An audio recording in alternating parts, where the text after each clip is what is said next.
50.1, 3T. F/E/Yum. S.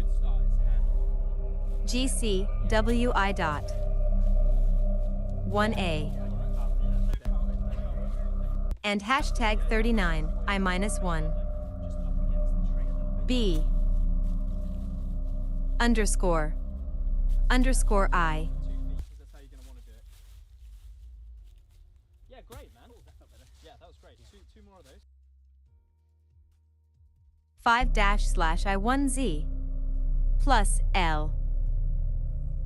Department of the Air NC. Asterisk dash underscore 92% 14-inch 1. 73 V1 underscore WASHLNGTON.D.C.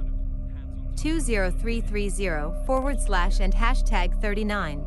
QT sent underscore or dash and hashtag 39. Degree 1 / the SENRNGR VWW. Not really. So, I mean, it is, but E14JRWL1MER.U. Kovzammer 1. IIT at M. 92N 92.92 cent. AF 92SL 92. C92 plus cent. Dear Mr. Momfeld 92. and you've done it. There you go. Nice one, man. Killed it. It's just up. This office recently received UFOs, referred to us from the Boo sheet indicates, the A and hashtag 39. Gation of UFOs was terminated on related documentation was turned in record service. A public inquiry regarding EU. As the enclosed fact project Blue Book Invest December L7, 1969, and ALO to the National Archives. Nice, man. Yeah. You've learned this super rapidly. The next thing you have to learn is... The Inquirer referred to us has been apprised of these events. You guys to be aware that Hopefully, the enclosed fact sheet will be of help in responding to any future inquiries on this subject. that's pretty normal. Sincerely, A dollar. And if you wanted to make it a training exercise, H. A. McClanahan, Lieutenant CO1, USAF Chief, Civil Branch Community Relations Division Office of Information. yeah, nice. Feet a little further apart when you land. About there. Attachment equals 57 cents. Federal Bureau of Investigation attention. Mr. Momfeld, Room 7825-7 Washington, D.C. 20535. Rec 25.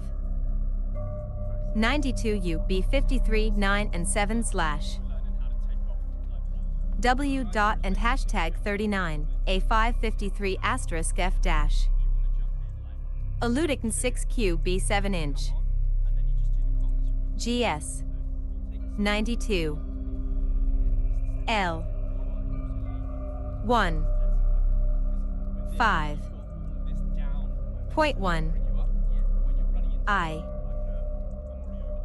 asterisk 2 Q underscore I2 dash underscore IN1 I UFO fact sheet. On December 17, 1969, the Secretary of the Air Force announced the termination of Project Blue Book, the Air Force program for the investigation of UFOs.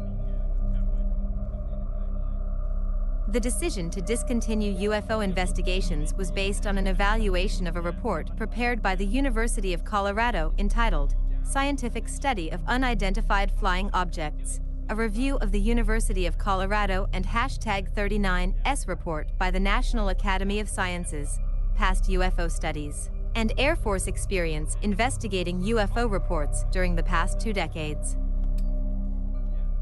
As a result of these investigations and studies, and experience gained from investigating UFO reports since 1948, the conclusions of Project Blue Book are L. No UFO reported, investigated, and evaluated by the Air Force has ever given any indication of threat to our national security.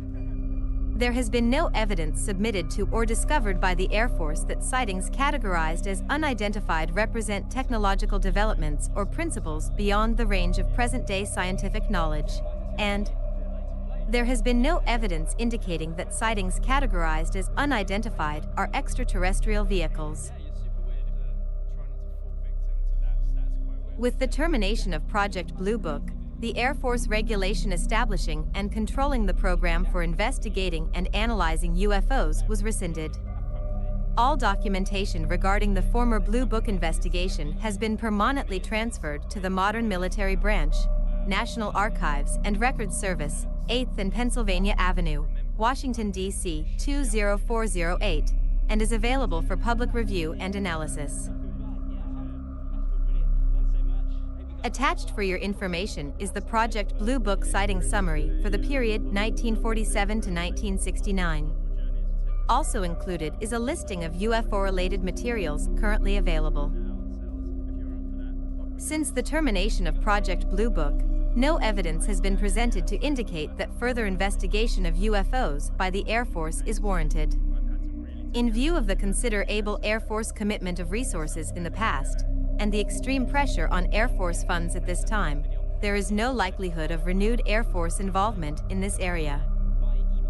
We 4I 1 Year 1947, 1948, 1949, 1950 1951 1952, 1953, 1954 1955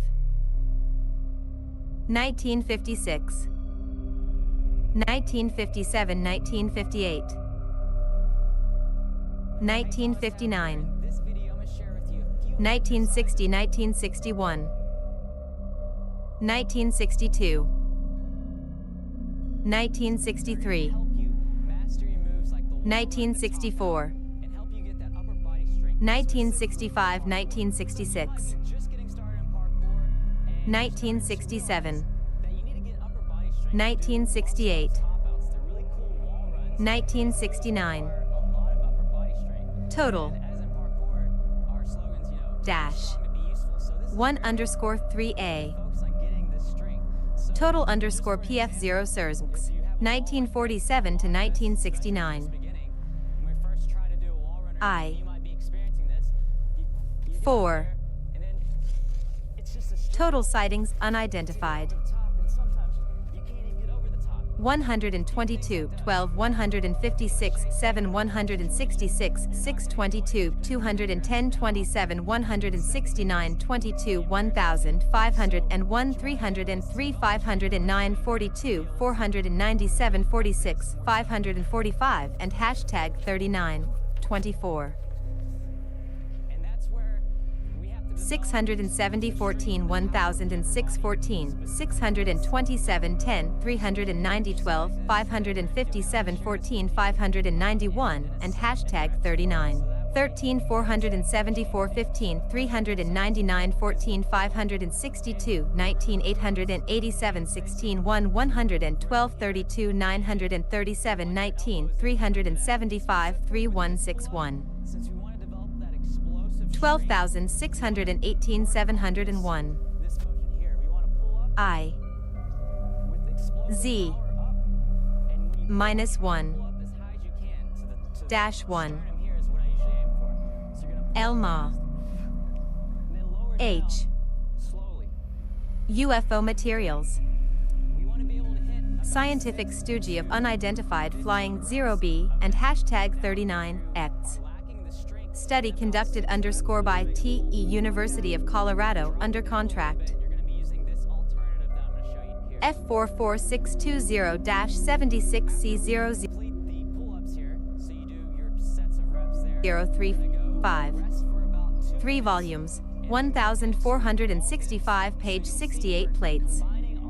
Photo-duplicated hard copies of the official report may be ordered for $6 per volume, $18 the set of 3. As AD 680-975, AD 680:976, and AD 680:977 from the National Technical Information Service, U.S. Department of Commerce, Springfield, Virginia, 22151. T. Review of University of Colorado Report on Unidentified Flying IECS, EUPYAP and hashtag 39. 50B-T RV of Riort B Annal of the National ACA MEO Sciences. National Academy of Sciences, 1969, 6p. Photoduplicated hard copies may be ordered for $3 as AD 688:54L from the National Technical Information Service, U.S. Department of Commerce, Springfield, Virginia, 22151. -1. I underscore K comma dot RI Z 4 I 92 underscore I 992. There are a number of universities and professional scientific organizations such as the American Association for the Advancement of Science, which have considered UFO phenomena during periodic meetings and seminars. In addition, a list of private organizations interested in aerial phenomena may be found in Gale and #39's Encyclopedia of Associations edition 8_ volume 1, pages 432-3. Such timely review of the situation by private groups ensures that sound evidence will not be overlooked by the scientific community.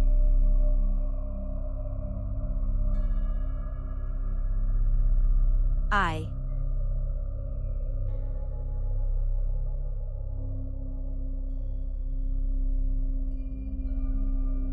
2 Atches L, Sighting Summary 2. UFO-related materials. 2 _.1 comma underscore colon underscore dash dot underscore colon comma dot and #39 I1 and #3992J. Point 4-.4.8- and #39 I_II W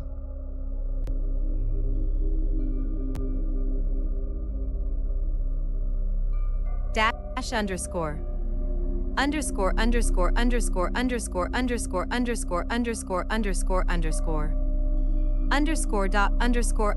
star 4 1 and #39 asterisk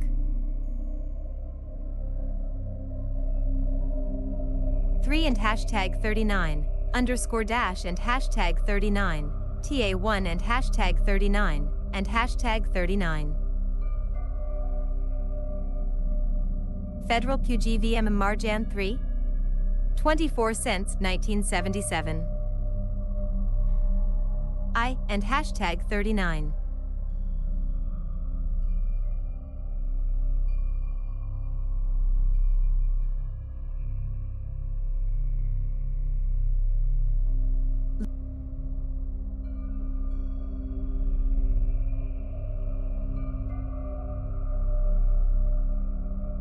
Lieutenant Colonel H.A. M.O. Lenahan, USA. CN1 cent colon dash dot CULL dash point 2S equals A cent L92 underscore and #39 communit underscore 391 etikens divis on CRR and #39 F1 equals cent 3 yen and #39 RN Sam 1 AA depart 1 nin 1 colon L underscore and #39 J underscore Ha1 section 1 are Vorse WIYD4 dash underscore C underscore and #39 and #39 L and #39 equals C asterisk cent and #39 1 colon dot dollar and #39 equals I and #39 cent 1 L pound 1 colon equals 92 and #39 92 H C15 H.R. Helmfelt has brought your letter of Janu. Airy and hashtag 39, 14th, with enclosure, to my attention. I'd join him in thanking you for sending us a copy of your UFO fact sheet and for apprising us of the termination of your project. Sincerely yours, __AV.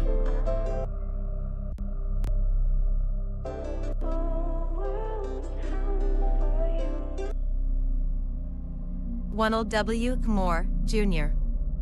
Assistant Director 92O and hashtag 39, 92 and hashtag 39/.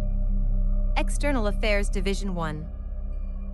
1 at Z.2ZZ 15 cent. A.1. C 26 January 22nd 271977 IIX _I den ADIJU _DOP.ADUV _IN-2IZ and hashtag 39 _AM.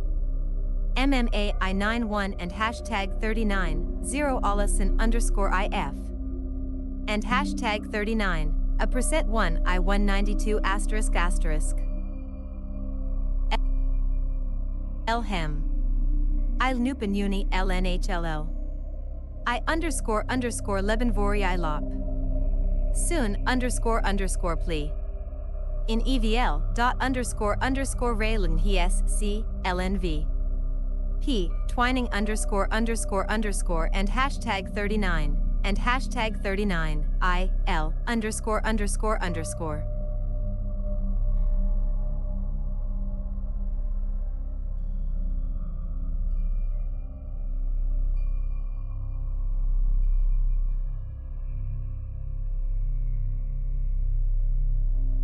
Elhem. I Nupen Uni LNHLL. I __ Lebenvori I Lop. Soon __ plea. In EVL dot _ Raylan Hes C LNV. P twining __ and hashtag 39 and hashtag 39 I L _____. 92A/. New. Unit GI Crow equals mu R92.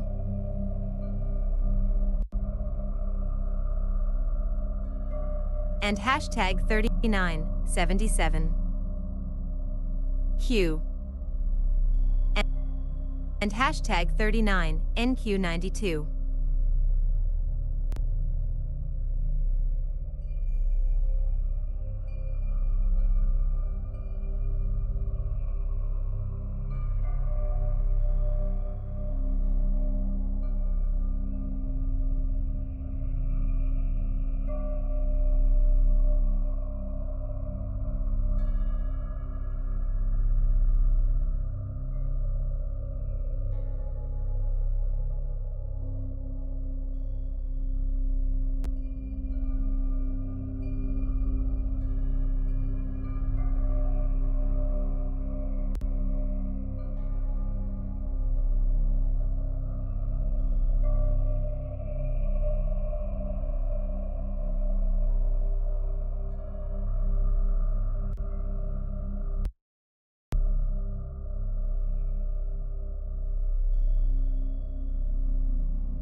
everything feels like the movies.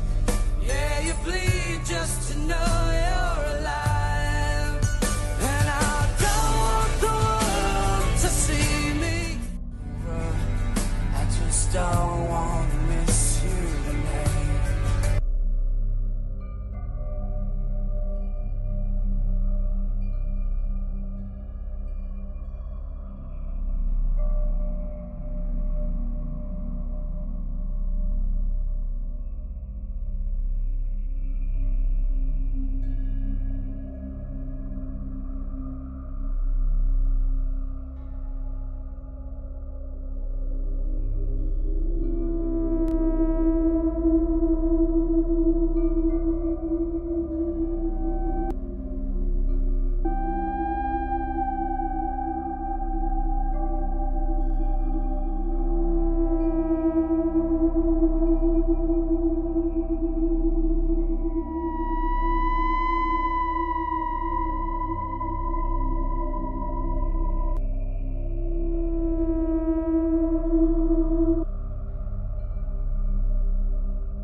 You own a business with 5 to 50 employees, then we can help you systemize that business and get you out of the daily nitty-gritty so the business functions on its own without that fear of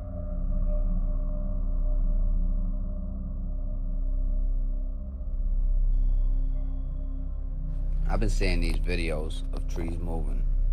Now this looks really weird. It was caught on drone footage, as you can see. And it seemed like the trees are moving, or at least one of them trees is moving wildly, communicating with the other trees. Now they do say that trees do move like 2 to 3 centimeters every couple of years, but this is wild. You can actually see the tree moving as if it's ice skating. You'll see it moving all the way to the left like it just did, all the way to the left. Now this is weird. Here go more videos on trees moving. Like, look at this. This is so crazy looking. The way that they're moving. They say in Central and North America that this does happen often. That trees usually ground their roots real deep into the location that they really want to move to, because they might be in the shaded area or they're trying to move towards the sun. This right here was caught by a YouTuber in the West Woods of England, and it seemed to be showing the ground breathing of some sort, or the roots under there trying to relocate themselves as if the trees are about to move. Almost kind of looks scary, like an earthquake. Never have I ever seen anything like this. All this tree moving starting to scare me. Some people say that they could be haunted by souls or spirits, but as you can see, this tree right here was caught on cell phone footage of somebody at a gas station, and this tree seemed to be in distress. It's moving real dramatically, almost as if somebody's shaking it and moving it mechanically, but it's moving so far, almost like it's walking. I don't know, that really looks so scary. Look how far it went. That's wild. This is somebody that was out camping or hiking with his friends, and out of nowhere he sees this humongous tree moving, which I would have been so scared if I'd have seen this. Like, how can it be moving, or who is moving this? This is so wild. That just tells you we have not noticed or know everything that's in nature already. We're so busy looking at Mars and everything else, we haven't discovered Earth all the way. 95% of the water we haven't even discovered. 95% of the ocean on Earth. But we so busy worrying about other planets. I don't know. Let me know what y'all.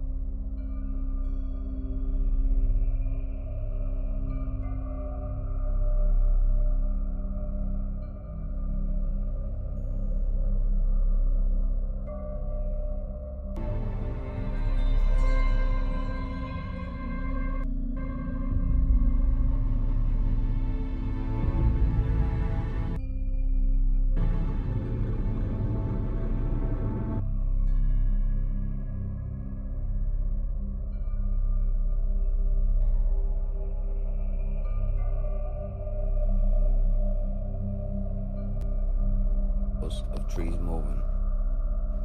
Now this looks really weird. It was caught on drone footage.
Mars was the Roman god of war and second only to Jupiter in the Roman pantheon.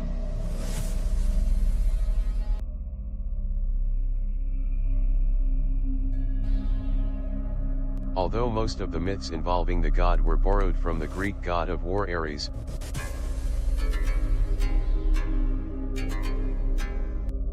Mars, nevertheless, had some features which were uniquely Roman.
Mars was the Roman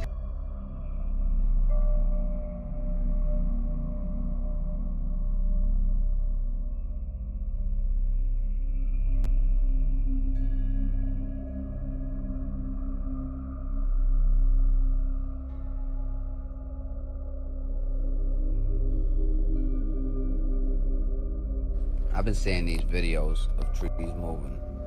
Now this looks really weird. It was caught on drone footage, as you can see. And it seemed like the trees are moving, or at least one of them trees is moving wildly, or communicating with the other trees. Now they do say that trees do move like 2 to 3 centimeters every couple of years, but this is wild. You can actually see the tree moving as if it's ice skating. You'll see it moving all the way to the left like it just did, all the way to the left. Now this is weird. Here go more videos on trees moving. Like look at this. This is so crazy looking. The way that they're moving. They say in Central and North America that this does happen often. That trees usually ground their roots real deep into the location that they really want to move to because they might be in a shaded area or they're trying to move towards the sun. This right here was caught by a YouTuber in the West Woods of England, and it seemed to be showing the ground breathing of some sort, or the roots under there trying to relocate themselves as if the trees are about to move. Almost kind of looks scary, like an earthquake. Never have I ever seen anything like this. All this tree moving started to scare me. Some people say that they could be haunted by souls or spirits, but as you can see, this tree right here was caught on cell phone footage of somebody at a gas station. And this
serious or long, but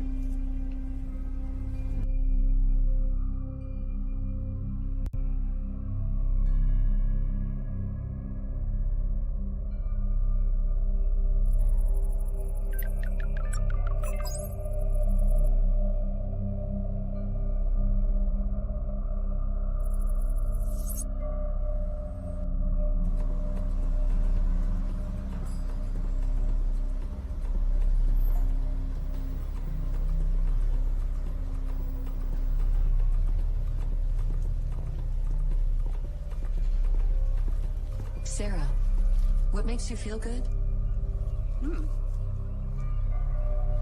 Is it part of the program, or are you just asking because you're curious? I need to create a clinical profile for you so that I may provide the most accurate diagnostics.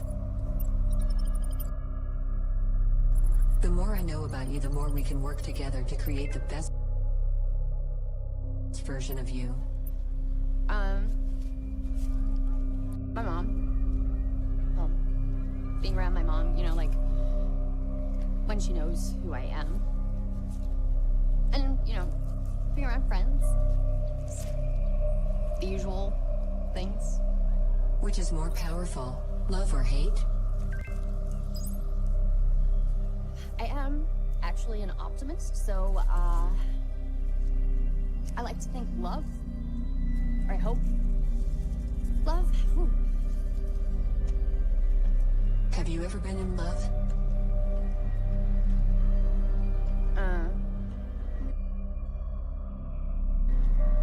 I mean, it wasn't, like, serious or long, but yeah, definitely in love. Are you easy to read? Can't you tell? You've been spending time in my brain. I don't know, I feel like I keep my emotions pretty much in check. Whatever, yeah, I guess I'm easy to read. Sarah, what is the most important thing to you? My mom. Like, no question. My mom, she's my everything.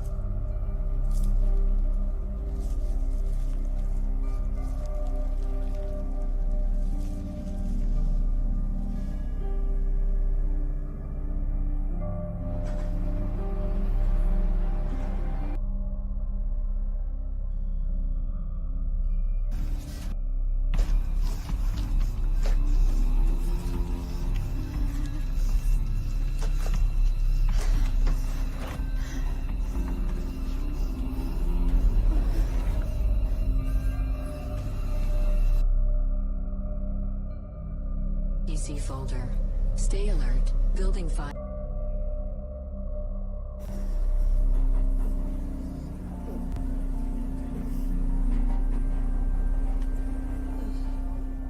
Heed my advice and lower your heart rate. Deep breaths. My processing and detection are... There is a black bag on the couch. Change into the clothes provided.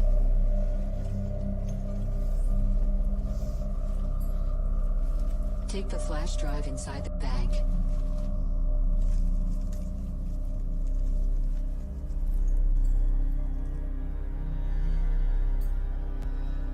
Do not lose the flash drive. Take the 6 train downtown. You have to collect the CRTC folder.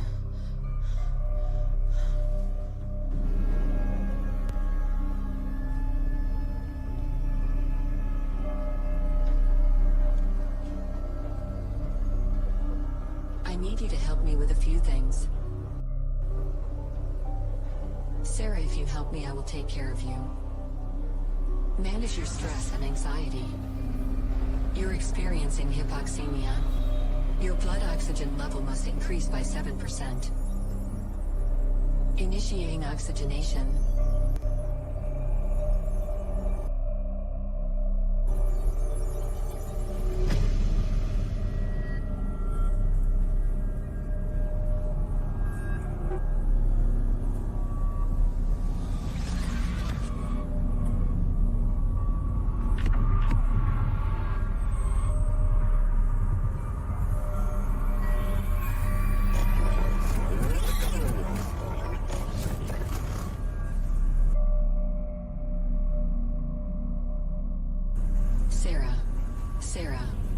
Sarah, stay focused.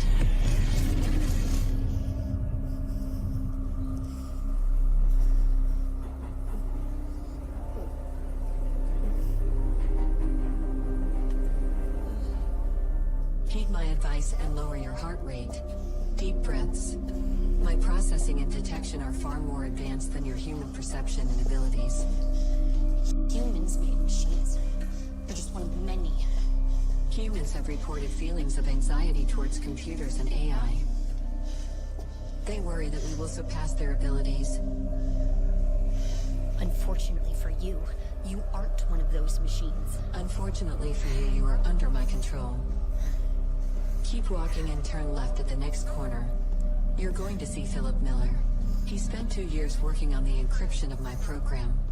You need to secure the classified CRTC folder. Stay alert. Building 508.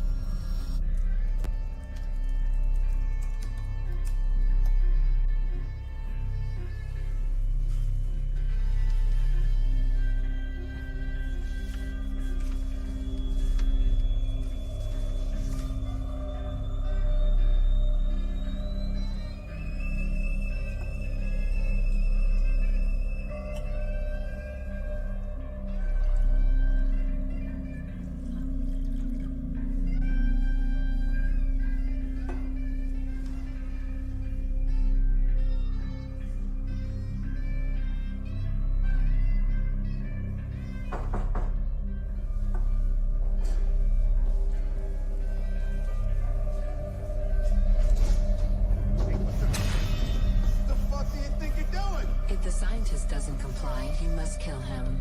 No fucking way. I need you to give me the CRTC folder right now. I need you to tell me who the fuck you are right now. Come on, you gotta go. Come on, let's go.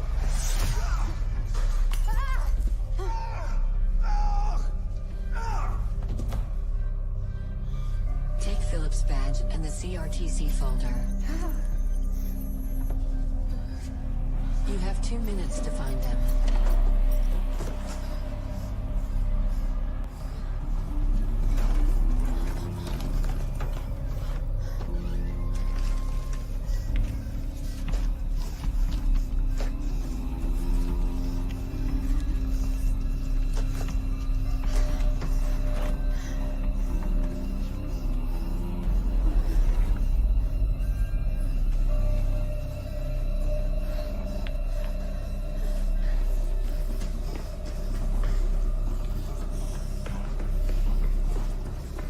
Take the back exit.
Great gifts that are made by real people. Etsy has it.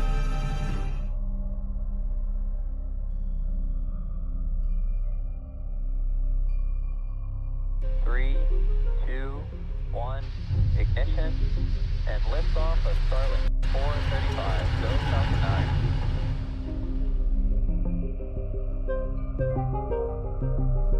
Now, as a reminder, we are flying Starlink satellites today, and there we saw it live. Separation confirmed. Separation confirmed. We can now see the Starlink satellites. Starlink is a constellation of fairly small communication satellites that exist in low Earth orbit. And the idea behind Starlink, Elon Musk's idea, was to replace the dependence of the internet on cables. About 95% of internet traffic is handled on undersea cables. To replace that with networks of low Earth orbit satellites, which means that you'll be able to get the internet, access the internet anywhere around the world. About 3,000 Starlink satellites have been put into orbit. Another 12,000 are due to go into orbit, and eventually Elon Musk's idea is that there might be 40,000, more than 40,000, 42,000 low Earth orbit Starlink satellites, very small satellites, which would access the internet anywhere on the globe. That's the long-term vision. In the Ukraine war, the importance of Starlink is that Elon Musk gave the Ukrainians access to his 3,000 odd satellites, and the orbit of many of those that have been launched has been changed to help the Ukrainians so that they are more available over Ukrainian territory. And what it has done is given the Ukrainians a secure and extremely reliable battlefield management communication system, which is better than anything that the Russians have. And the point about it is that it's secure. And so this constellation of 3,000 satellites, soon to be maybe 12,000, gives the Ukrainians an easy way of communicating from one part of the battlefield to any other part of the battlefield, more or less instantly. The Russians have tried to penetrate it, and every time they make a breakthrough, SpaceX is able to change the coordinates, change the architecture of its system, so the Russians have never been able to actually break into it. And the point about it is that the Ukrainians are winning this war on the ground because they're more agile than the Russians. They've been able to, as it were, control the battle and make the Russians very slow and flat-footed. And the reason, one of the reasons why the Ukrainians are so good at this is because of Starlink. It is a game changer. Not many things in the military world are real game changers, but Starlink has been a game changer in their ability to act as a flexible, agile, fleet-footed opponent to a very clumsy Russian military machine. The cost so far is reportedly about $10 billion. That's what Elon Musk said.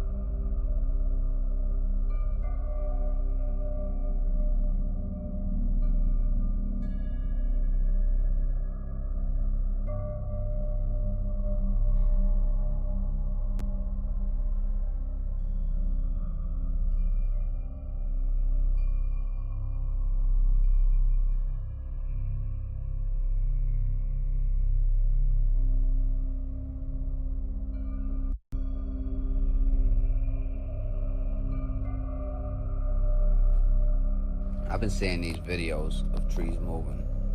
Now this looks really weird. It was caught on drone footage, as you can see. It seemed like the trees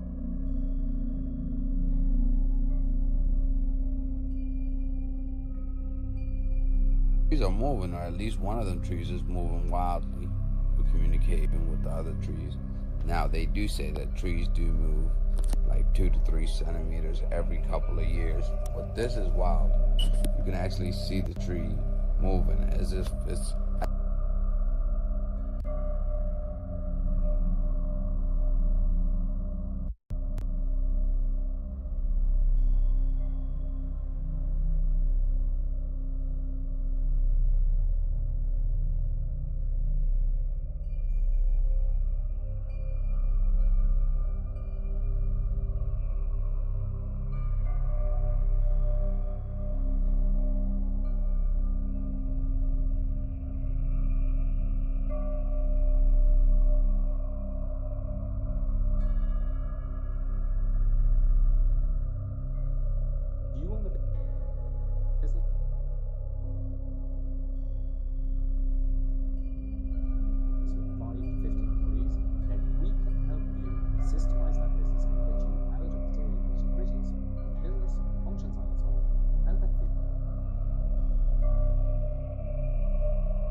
species, including some comb jellies, bacteria, dinoflagellates, fungi, and of course, the firefly.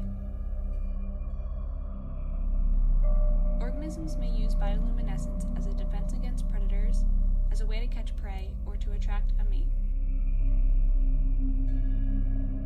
But how exactly are they producing light? Fireflies express a protein called luciferase, which catalyzes a light-producing reaction. The reaction of luciferase takes place in two general steps. First is the adenylation of luciferin using ATP, and second is an oxidative decarboxylation of the luciferyl adenylate to form an electronically excited oxyluciferin.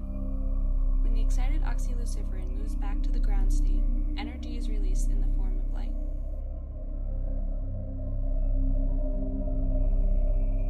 Although the exact mechanism is not known, the generally accepted mechanism is as follows. Luciferase first binds luciferin and ATP. Magnesium is needed to shield the negative charges on ATP. Luciferin acts as a nucleophile and attacks ATP to form a luciferyl adenylate still bound to the enzyme. Pyrophosphate is released. A residue in the active site of the enzyme then deprotonates the adenylate. The carb anion can now attack molecular oxygen. A ring is formed and AMP is released. This results in a high-energy dioxyethanone intermediate. The ring spontaneously breaks and we are left with electronically excited oxyluciferin and carbon dioxide. When oxyluciferin returns to the ground state, energy is released in the form of a photon of light. The excited oxyluciferin can tautomerize into the keto or enol form. Some scientists suggest that these two forms emit different wavelengths of light. Now let's take a look at the structure of firefly luciferase. This luciferase is composed of a single polypeptide chain with residues 4 through 436 making up the large N-terminal domain, and residues 440 through 544 making up the smaller C-terminal domain. The N-terminal domain contains a beta barrel and a 5-layered alpha-beta-alpha-beta-alpha structure. The C-terminal domain has 5 beta strands and 3 alpha helices. A disordered loop connects the two domains. Scientists are not sure exactly how the structure of luciferase allows it to function. They compared this structure to enzymes that catalyze similar reactions, like fatty acid coenzyme A ligase. Certain residues seem to be conserved on parts of the N and C terminal domains. This suggests that the active center is formed when the two domains come together upon substrate binding. This crystal structure of Japanese firefly luciferase is complex with a high-energy intermediate analog. You can see how the two domains came together around the substrate. People have incorporated luciferase into biotechnology and laboratory procedures. Next-strand pyrosequencing of DNA uses luciferase to produce flashes of light that correspond to the addition of nucleotides. D-NTPs are added one at a time, and when the correct nucleotide is added to the template strand, pyrophosphate is released. This pyrophosphate is converted to ATP using the enzyme sulfurylase. The luciferase and luciferin in the medium can react with the ATP and a little flash of light is produced. By recording millions of flashes of light, a computer can sequence an entire genome. Luciferase can also be used in a reported gene assay to study the expression of genes at a transcriptional level. The gene of interest is cloned slightly upstream of the luciferase gene in a vector. The vector DNA is inserted into cells, the cells grow and are then broken open to release all of the proteins. A luminometer is used to measure light emission, which directly relates to luciferase activity and the activity of your gene of interest. I hope you think of luciferase the next time you see a firefly. There is still so much more to be discovered about this enzyme.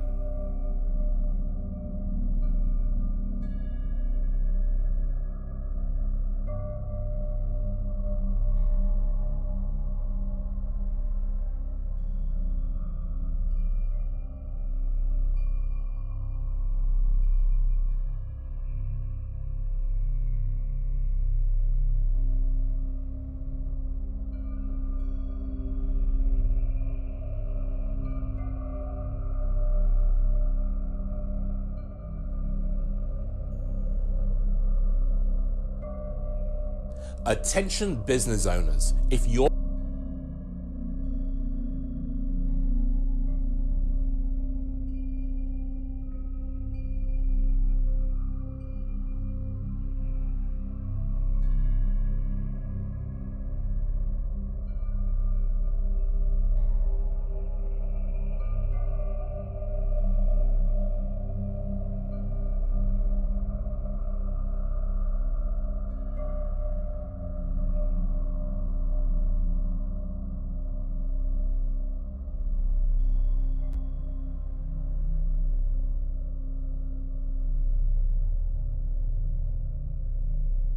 Someone in the news recently said that the COVID vaccines contain luciferase, which is a bioluminescent marker that, according to this person, is in the COVID vaccines, and it allows you to be tracked. Okay, so this is a statement that was made on Twitter. Other people have made it as well. This is something we need to unpack here, guys. I'm Dr. Jen Caudle. I'm a practicing family physician, on-air health expert, and video creator. I also debunk myths from time to time. Let's start with the basics, okay? Luciferase, what is it? Well, it's an enzyme, but let's go back one step before that. Luciferin is an organic compound. Sounds like luciferase, doesn't it? So let me explain how they're connected. Luciferin is an organic compound, and it produces light through oxidation. Now, that happens when luciferase reacts with luciferin, and that's what produces the light. So luciferase is the enzyme, the ACE tells you, the ASE tells you it's the enzyme, the luciferin is the organic compound. So you're probably saying, well, what does this have to do with COVID vaccines? Is it in the COVID vaccine? What's the connection? Why would somebody say that luciferase allows you to be tracked? And first of all, we should say that luciferase is an enzyme that, when it reacts with luciferin, allows light to be produced. That is actually a fact, okay? Now, luciferase, the enzyme, to take that one step further in terms of how we see this in nature and how we see this in the world, luciferase, the enzyme, is sort of an enzyme that causes bioluminescence in organisms, including fireflies. So in some of the things out in our world, the bugs and the creatures and the critters that sort of light up, this is one of the reactions that happens to allow that to occur. Okay, so that is a fact. The other thing we should keep in mind is that luciferase, yes, it does, when it reacts, it causes light to be produced, but it actually has been useful in medicine as well. So the concept of luciferase being involved with medicine and research or whatever, that's not an unusual concept. And by the way, let me also just digress just for a moment, because luciferase, the word Lucerifase, people have often seen the front of it, Lucifer, and they often sort of associate that with the devil. We know that the devil in Christianity was often referred to as Lucifer. So there are some people, and you might see this in readings and writings or whatever, that associate luciferase with the devil. Well, there's nothing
In a document, if we suspect we've misspelled a word, we can use the find function to highlight the error and correct it or delete it. Within our DNA, that function is taken on by a system called CRISPR-Cas9. CRISPR is short for Clustered Regularly Interspaced Short Palindromic Repeats. CRISPR consists of two components, the Cas9 protein that can cut DNA and a guide RNA that can recognize the sequence of DNA to be edited. To use CRISPR-Cas9, scientists first identify the sequence of the human genome that's causing a health problem. Then, they create a specific guide RNA to recognize that particular stretch of A's, T's, G's, and C's in the DNA. The guide RNA is attached to the DNA-cutting enzyme Cas9, and then this complex is introduced to the target cells. It locates the target letter sequence and cuts the DNA. At that point, scientists can then edit the existing genome by either modifying, deleting, or inserting new sequences. It effectively makes CRISPR-Cas9 a cut-and-paste tool for DNA editing. In the future, scientists hope to use CRISPR-Cas9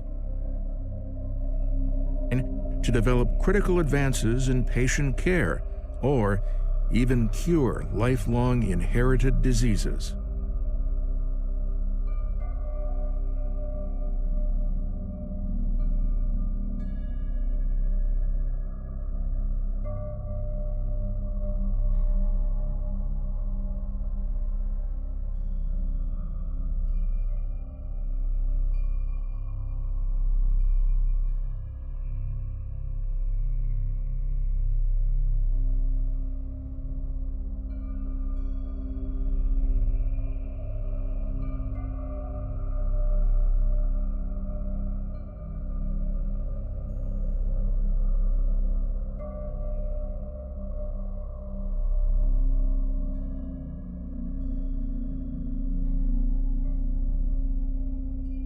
In a document, if we suspect we've misspelled a word, we can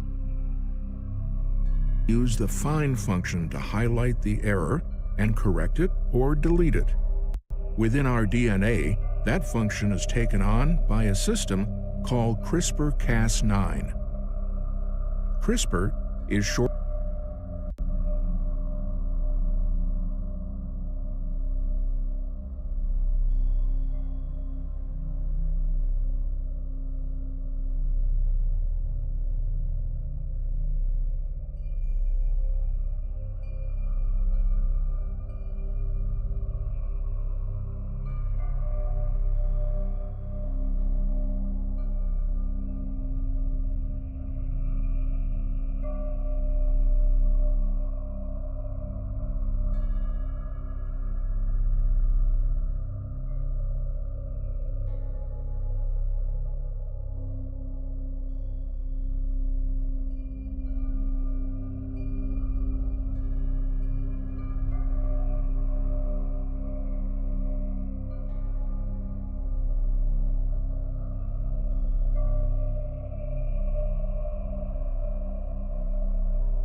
Here's what would happen if you were injected with graphene.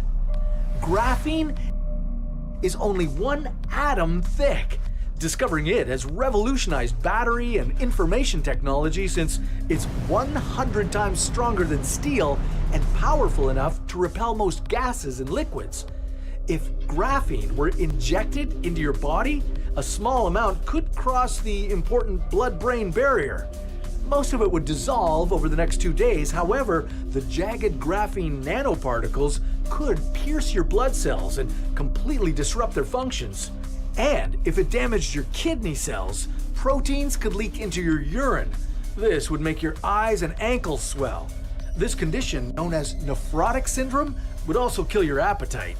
Technically, you wouldn't die, but one thing is for sure, it wouldn't be a pleasurable experience because here's what would happen if you were injected with graphene.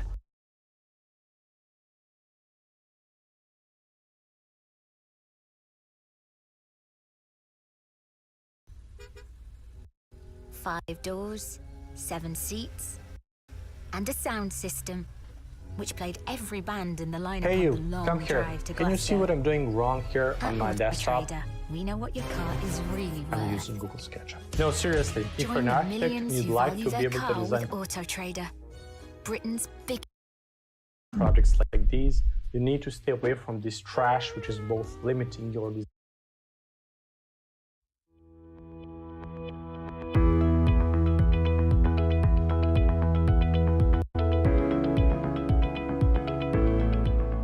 Been able to make graphene on many different substrates. Previously, we could only make graphene on materials that were like polyimide, a particular type of polymer. But now what we found is by tuning the laser a little bit differently and defocusing the laser, which first carbonizes the material, and then we take the carbonized material and convert it into graphene. So what you see here is you don't see ink. This is not ink. This is not the addition of ink to a material. This is taking the material itself, the wood itself, and converting it into graphene. And the laser allows us to write it into any pattern that we wish. This is on a piece of wood, or we can do it even on foods, like this is a potato. So remember what graphene is. It's these single atomic thick sheets of graphite, and now we take these and we put a few of them on top of each other as we convert the material itself, a piece of bread, and so you can convert the carbohydrates that are within bread to graphene, or we can do it on a coconut, so you can take a coconut and convert that into graphene. Now, why would we want to have something like this? This is all conductive, and so it can conduct electricity. So what we can do now is we can make electronics embedded within fabrics and make electronics embedded within wood. So right now we're going to be lasing a cardboard box here, and the significance of being able to put electronic traces on cardboard boxes is that it has a lot of potential commercial significance in being able to write RFID tags directly on boxes, so you can either tell where it's been, or you can put a sensor on the box and see what kind of conditions it's been exposed to. Currently, people are using RFID tags that have been manufactured and they attach them to the boxes, but being able to directly convert a box would be really valuable. Why would one want edible electronics? Well, first of all, let me start with, very often we don't see the advantage of something early on, but when we make it available, people start seeing the real advantage. So can you even have electronics embedded on food and then say use this as a heat circuit to heat the food more easily? If there's, say, an RFID tag written onto this potato, where has it been, how long has it been stored, what's its country of origin and its city of origin, and what path did it go to get to your table? All that can be embedded not on a separate tag that's placed on the food, but directly on the food itself. And these can also have sensors that would detect E. coli, sensors that would detect microorganisms that you might not want, that could immediately light up and give you a signal that you don't want to eat this. So being able to barcode food, in a sense, could have real advantages.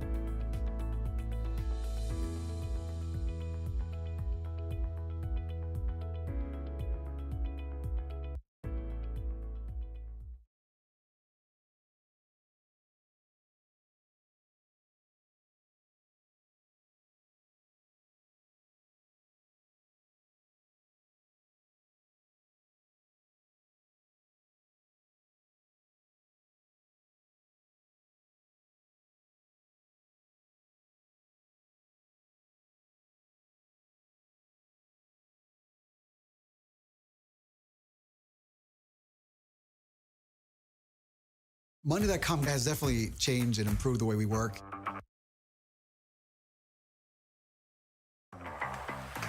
Having a place that provides a visual of what everyone's working on, it changed the way that our team members collaborate with each other. And a lot of meetings that were several hours are now 15 minutes. It's simple, it's what I need it for, and it works. A typical day at Franken Design is going over our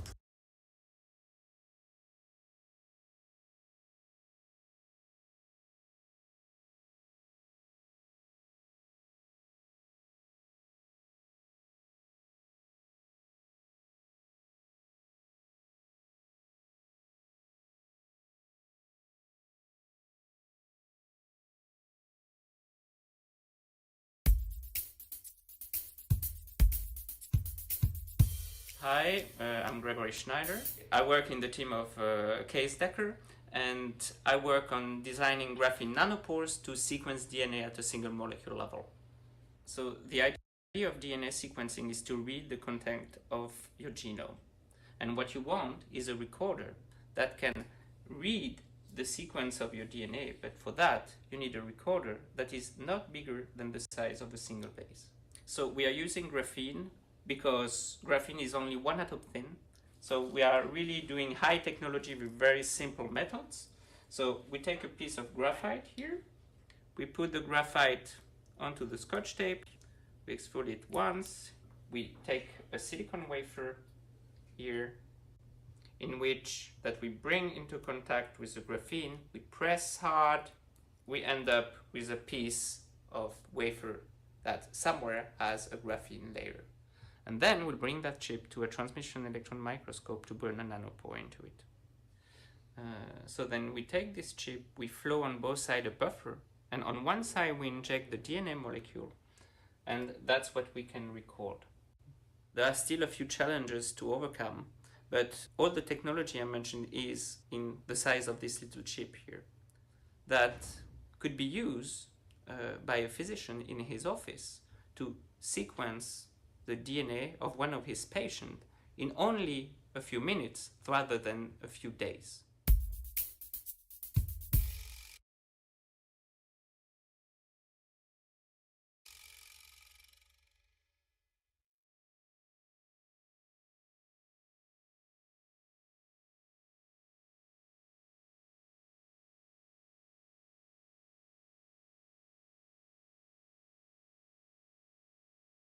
Personalised gift under £40. Etsy has it.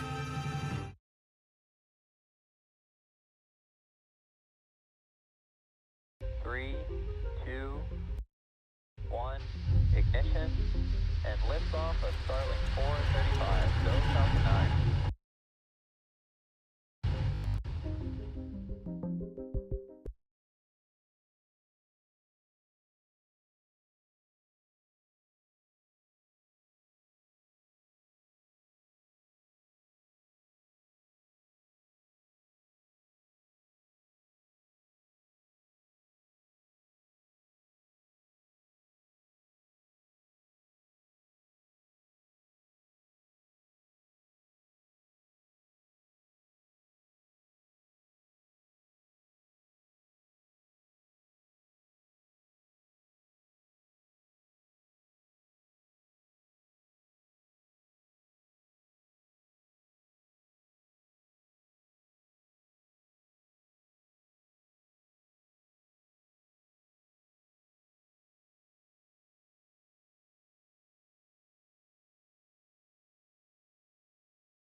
I want to now go to what I think this is what you're about to see.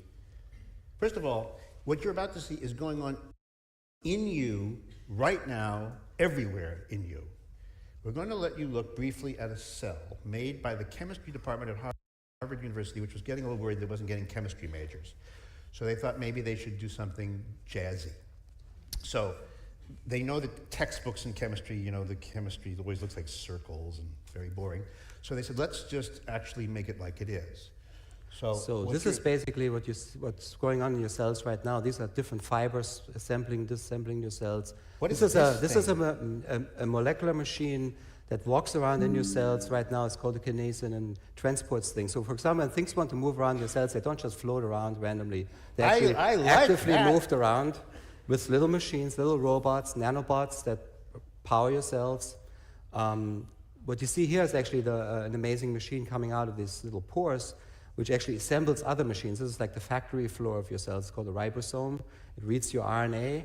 RNA is comes from the DNA, it's translated into RNA, and then it basically gets read out by these ribosomes, and they make new machines which then do other things. So there's all kinds of machines in your cells, things that rotate, things that walk, things that make other machines, things that read RNA, things that copy DNA, that open, Let's look at this shuffle again things while around. we talk about it. Can we look at it a second time?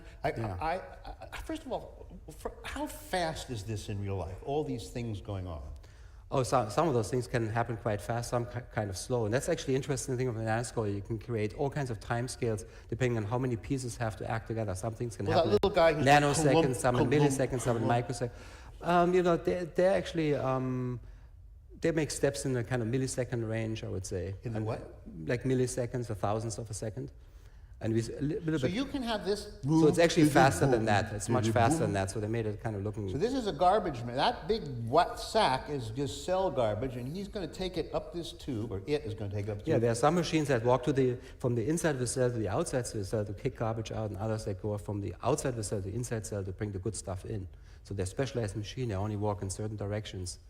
Is this? What about the color? That's pretend, right? Yeah, that's those things are so small you really can't. You know, because it would be very dark. I mean, unless you had stage lights or something. Yeah.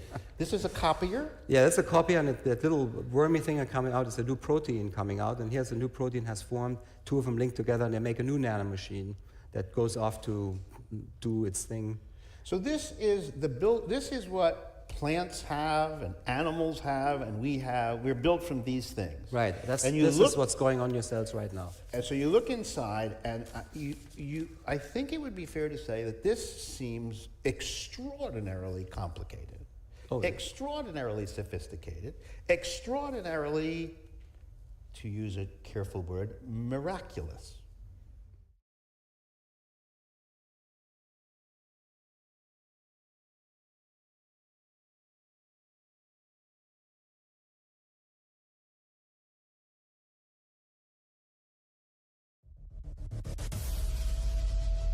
Mars was the Roman god of war and second only to Jupiter in the Roman pantheon. Although most of the myths involving the god were borrowed from the Greek god of war Ares,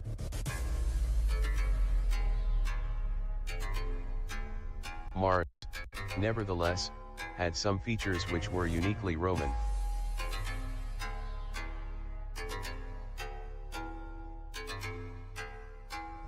Considered more level-headed than the often impulsive and disruptive Ares, Mars was also seen as a more virtuous figure by the more martial-oriented Romans.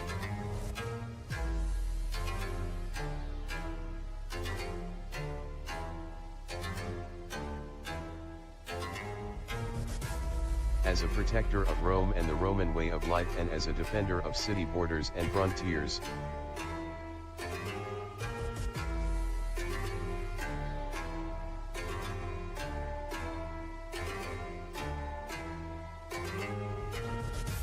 important festivals connected to warfare were held in his honor, and the god was also closely associated with the wolf and woodpecker.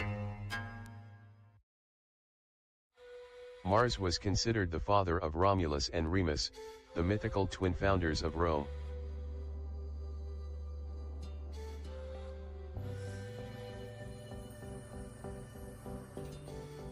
According to the story, their mother, the Vestal Virgin Rhea Silvia, was raped by Mars while she slept, and in her dreams she had a vision where she dropped a hairpin to the ground.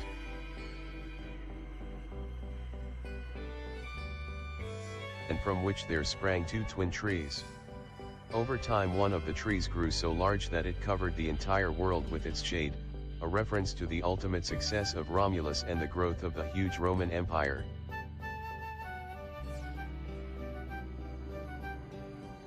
Another myth concerning the god of war, this one uniquely Roman, was his marriage to Annapurna. The story is retold in Ovid's Fasti and begins with Mars falling in love with no less a figure than Minerva, but the virgin goddess of wisdom and crafts, wholly unimpressed, rejected his amorous advances. Wondering how he could better impress Minerva and win her favor, Mars sought the help of Annapurna, the aged goddess of New Year and time. However, Annapurna quite fancied the handsome war god for herself. she double-crossed Mars by disguising herself as Minerva and, wearing a veil, she tricked the god into marrying her. This famous episode of feminine guile was commemorated in Rome on the Ides of March when young girls would sing risque songs.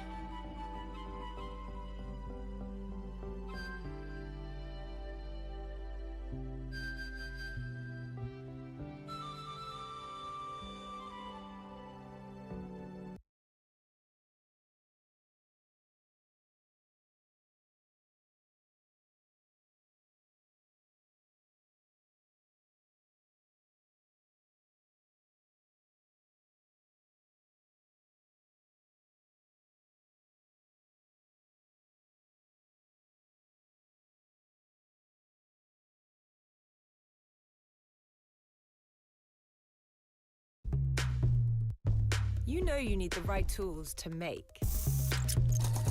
With Shopify, you get all the right tools to sell. Design tools to build your brand, marketing tools to get in front of more customers, management tools to keep you organized, and sales tools to sell in more places, like online, on social, in person, and so much more. From startup to scale up, Shopify's tools support your business, so you can focus on what you do best.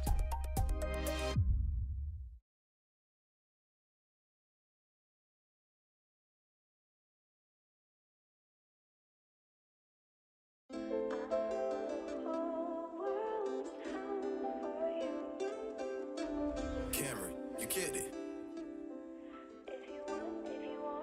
Hey, Mike spins.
burger out there?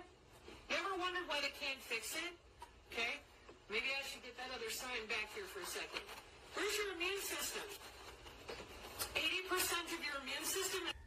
All right, here we go. As promised, today we're going to talk about frequencies. And I don't know if you guys follow this kind of stuff. It definitely piques my curiosities. Okay, I'm a firm believer, even in scripture and everything else, that we have frequencies all around us, help us with healing. That's why they talk about Bible, 100% linen. Today we're going to talk about EMFs, electromagnetic frequencies. I believe they are making you sick, and they're being weaponized at this moment.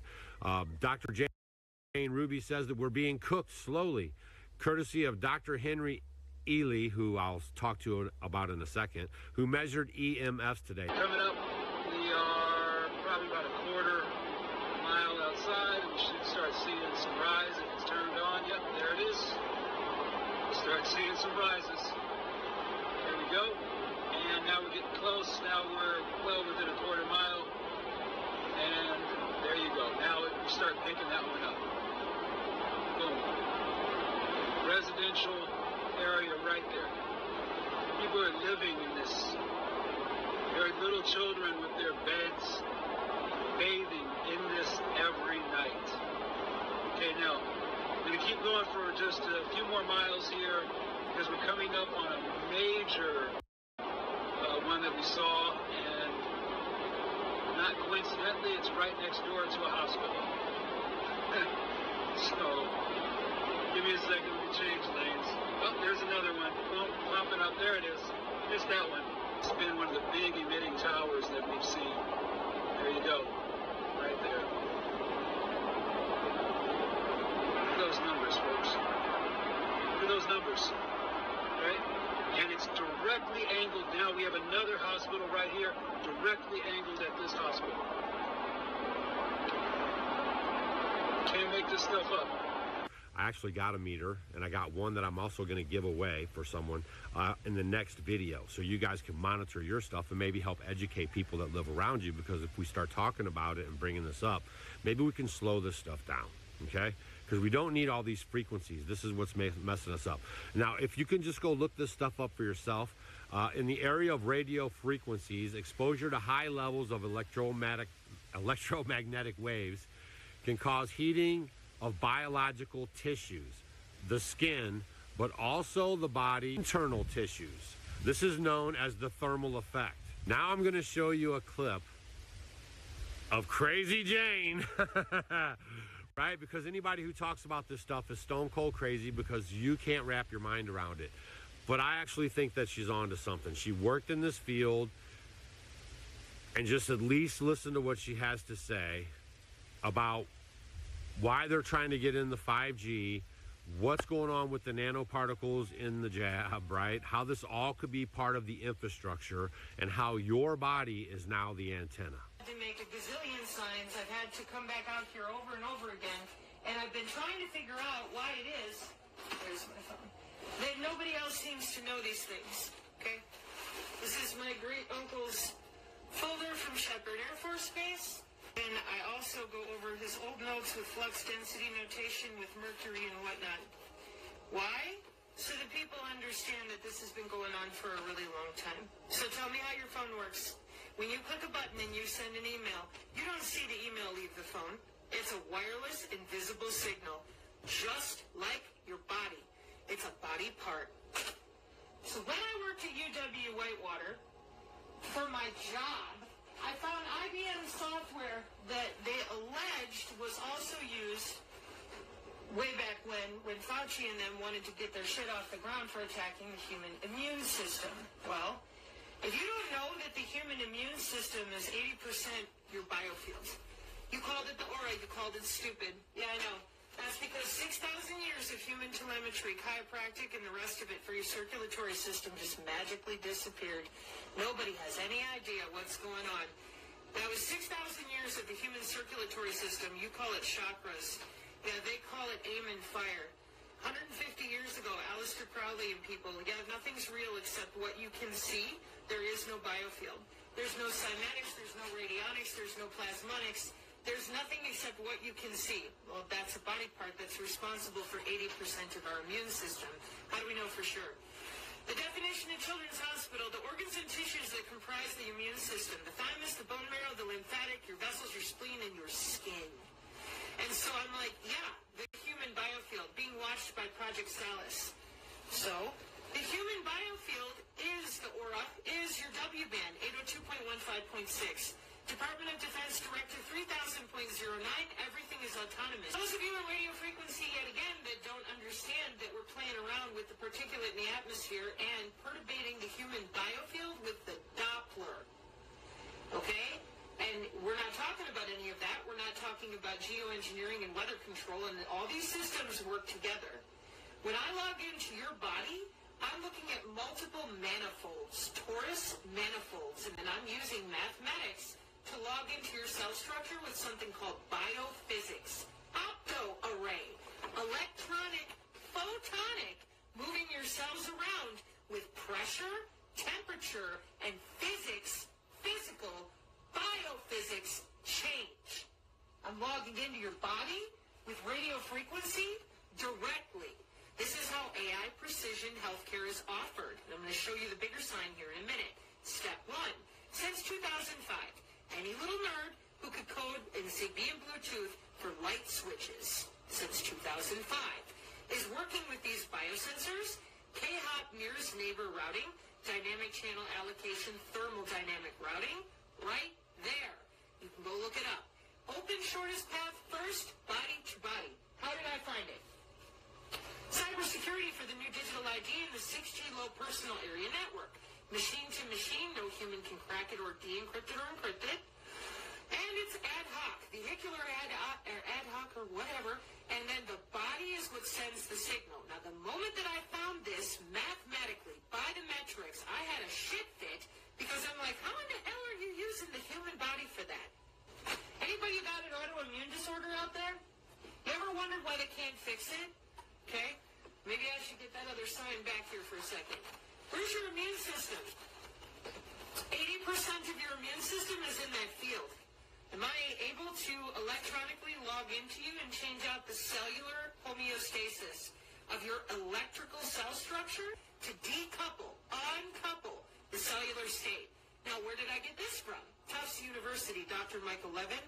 Life extension, synthetic biology, immortality research. Now, guys, when you get rid of our wireless body part and you tell everybody nothing exists except what they can see, you get rid of frequency, oscillation, cymatics, the power of sound, optics, radionics, and anything plasma derivative. Good job. Because they connected this wireless body part to telephony in 1922, and they've been doing anything they want to ever since. You didn't tell anybody about synthetic telepathy in 1995. You didn't tell anybody about the wide body area network. You didn't tell anybody about the biosensors, so our youth have been biohacking. Yeah, because the Project Looking Glass, routing radio frequency through the body, 802.15.45 and 6.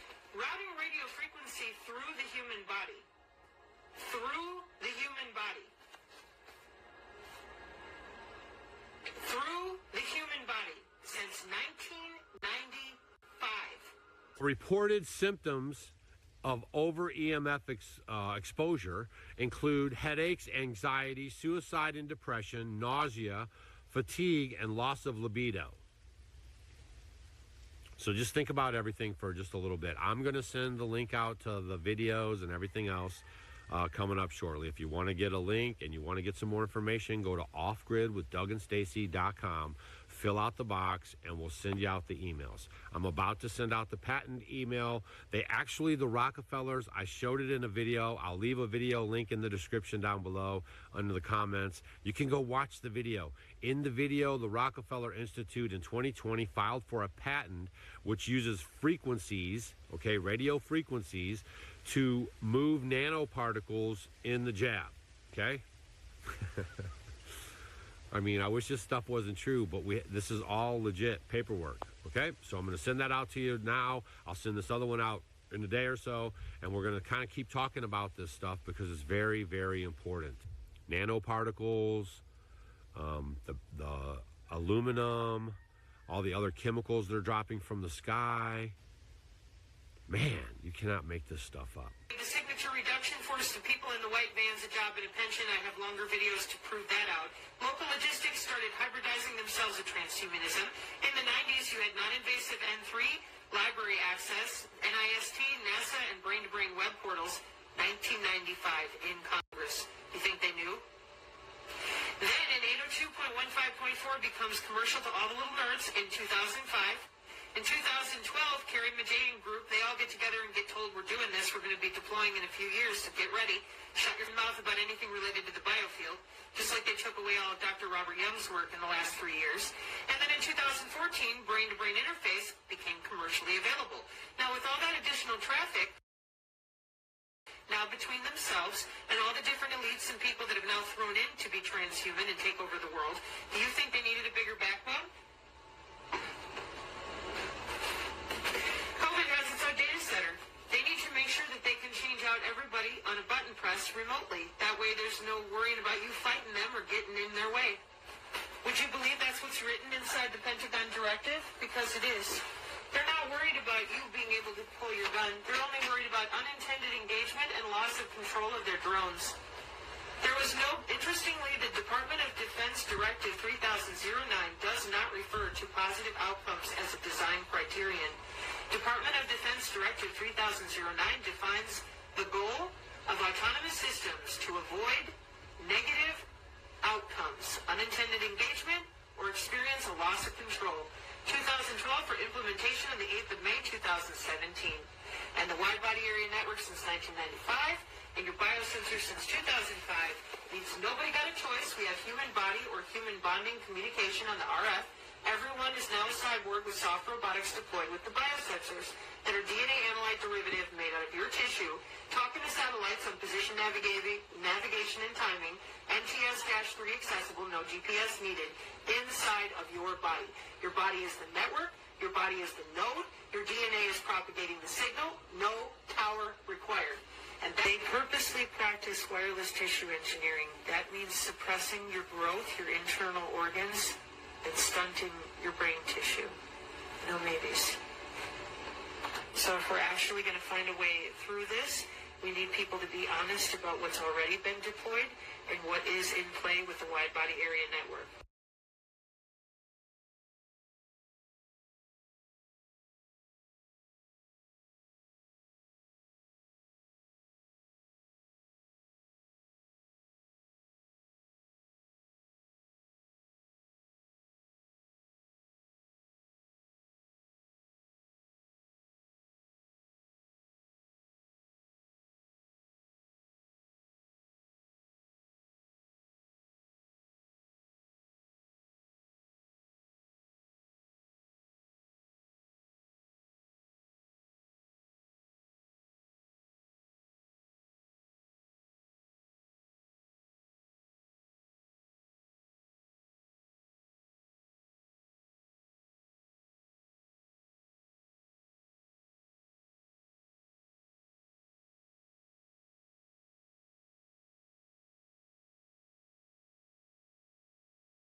so like diamond push-ups. Then on the third set, I want you to go wide, okay? So that way we're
what is left to discover? We believe that what we must discover now is a renewed curiosity for the wild world, for the very elements that make it up, and the complex creatures with whom we share it. So what is left to discover? Everything.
Alright, YouTube.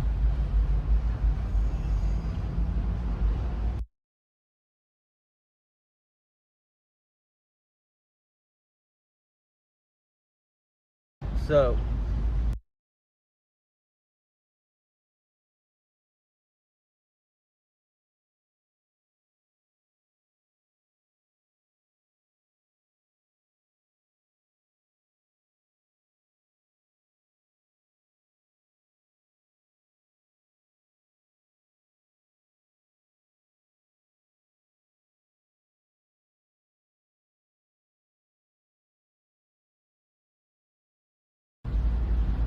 everybody's heard about these underground tunnels and underground cities and FEMA, but it don't exist, right? Well, I say it's a lie. Wouldn't you?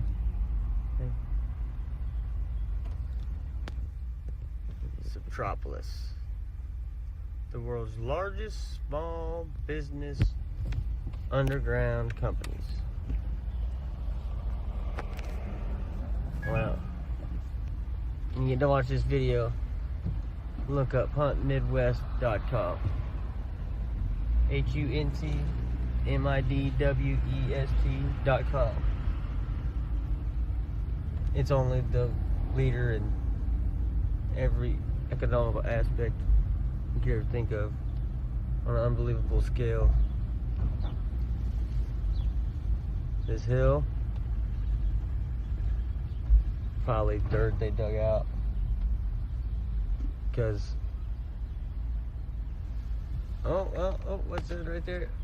There's entrance number 1 of who knows how many.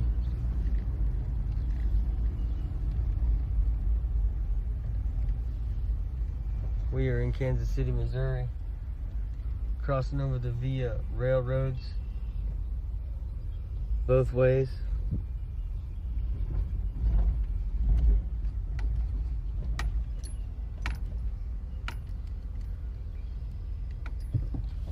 These are the tunnels lead to the cities. We're just gonna take a little ride. And don't think for one second that all these vehicles are citizens. Oh, what's this? Hey, there's an entrance. That lady right there's been watching for a minute too. There's another entrance via railroad straight into the caves.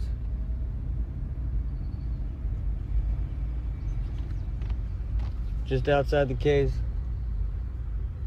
FEMA gear.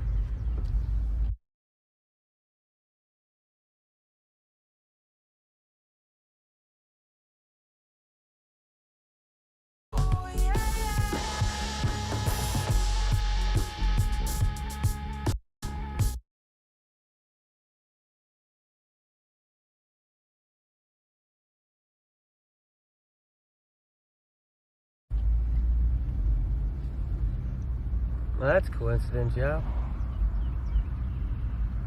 All the flags of different countries in the world, here on Earth, right here.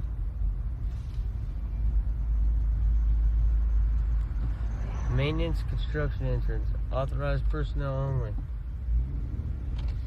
So I guess we separate the men from the boys. There you go, gentlemen, Hunstead West.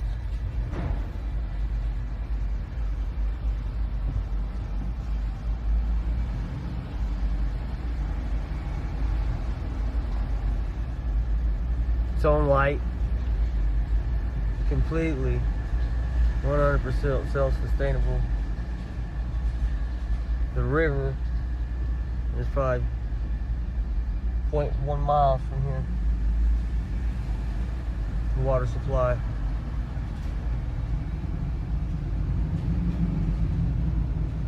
They use this every day, just like it's normal daily thing. I mean, this place is huge. It branches off, it branches off,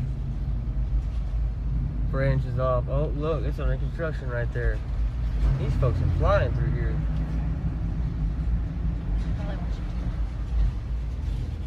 Look. All these doors lead to small businesses. Tractor trailers. More construction. Yeah, there's some, more construction. What is that? Huh? You can't. This is crazy. Look, something else being built. Look, something else. Right there, you can. Tractor trailers. 2 more docks. This place is huge.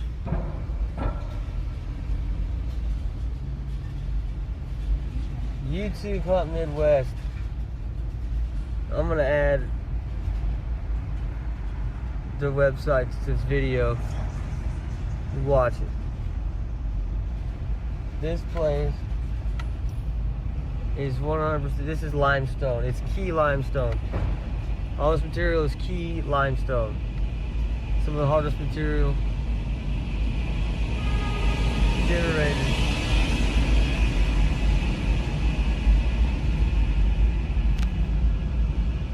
Did you see that? Yeah. What is this? What? This is GM. I don't know. They might be bringing the trains. Look at that Dodge right there.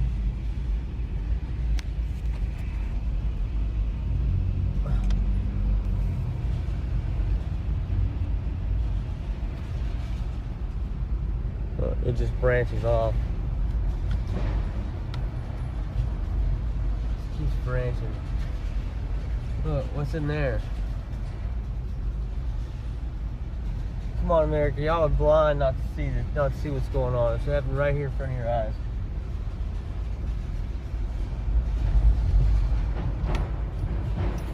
I mean, seriously, who would build something like this for what? For what purpose? Its own power, its own gas. And it's just like, it's just, and people work out there, oh, they just built it for this, oh, they just built it for that. Oh, it was just in the mountains and they just expanded it. So many different reasons. Look, what goes over there? Look, they're digging again. Oh, what's that? Oh, that's blocked off. Oh, we can't go that way. Oh, look, there's more stuff blocked off. Can't go that way. Why? I don't know. You could probably cut out on a trip to say, oh, Denver, Colorado. Oh, look, it dead ends right here. Does it dead end? Let's find out. Let's see how far we get, you two. Better not. What? Or not.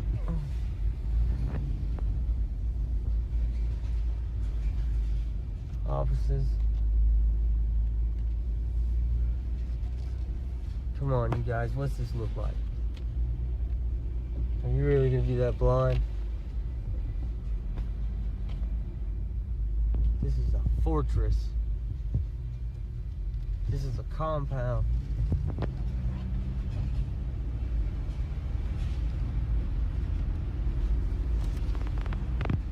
So many different ways to go. You get lost.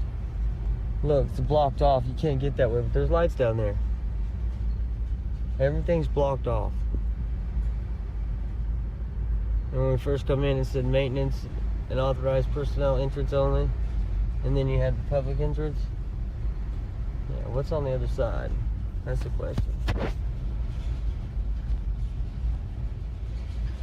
Do you know for a fact that there's a nuclear power plant and research lab in here?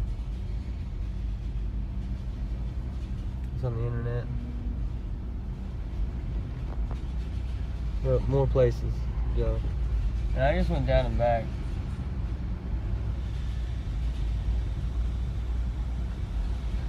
This is not just somebody who, oh, let's dig some holes underneath a mountain and put some businesses in there just to be cool. It's a forefront. Hunts Midwest, they say, is the developer of this place. Their company, they strive and thrive in 6 main categories that it would take to operate something like this. Ultimate in connectivity, ultimate in coevations, ultimate in generating power with the lowest kilowatts. What? Quarantine.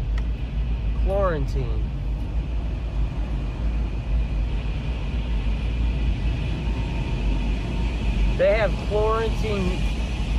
quarantine buildings in here being used as, so they're just detailing out vehicles.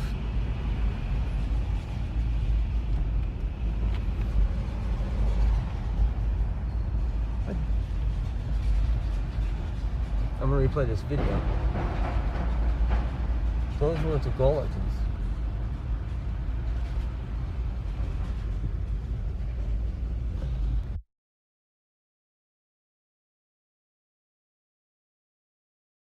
We really wanna go to Smith's Toy Superstores.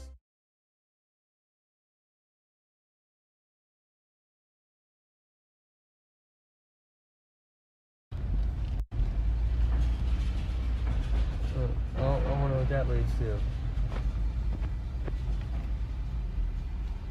Which way do we come in? No idling. There's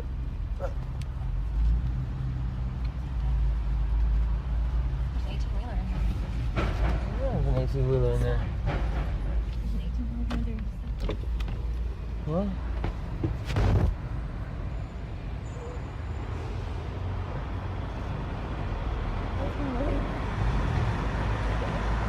Oh, we're gonna get lucky?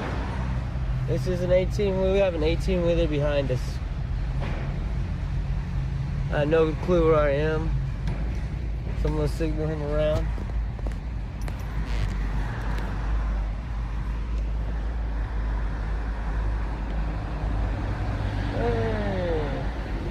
England King. It just says England King something on the side. There you go. There. Wheel King Freightliners.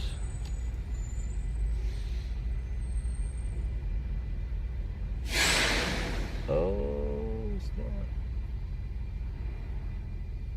He just kills his truck. Really? What's Oh look! That might be like. Oh, when the shit goes down, maybe a security checkpoint. Yeah.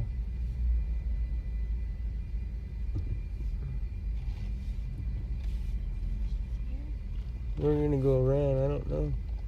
Well, no. Oh, look, no vehicles for over there. Hey, look, I'm gonna stop and talk to this guy. Let me see what he says. Look, oh, FEMA. Where are you going? Where are you headed? Oh yeah? Do you travel the caves a lot? I don't know, we're exploring. We're exploring. Nope. We just seen and decided we'd drive through. Yeah? Yeah, one company, they have one over there, one over there. What's what? Standing over there, they're gonna give you help. Oh, okay. Make a right turn. What happens if you go straight? Have you ever been straight? No, the straight is closed. That's it, no more. No. You have to be make a right or left. Straight is closed. Straight is closed, yeah? Oh, okay. So right? Yeah. Yeah, right. Right or left. Right. Awesome, thank you.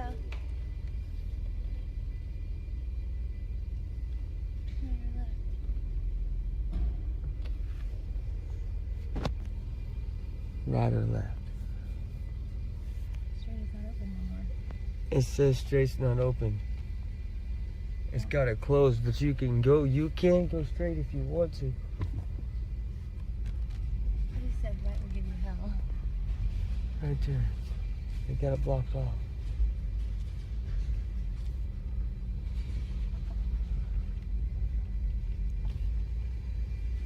I am so like, I got goosebumps. And intrigued at the same time.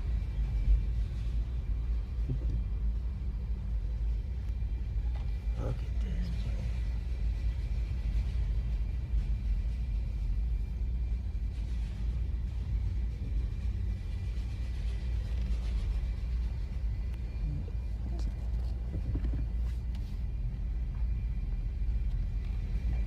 Hey, there's pallets. Can I have those pallets?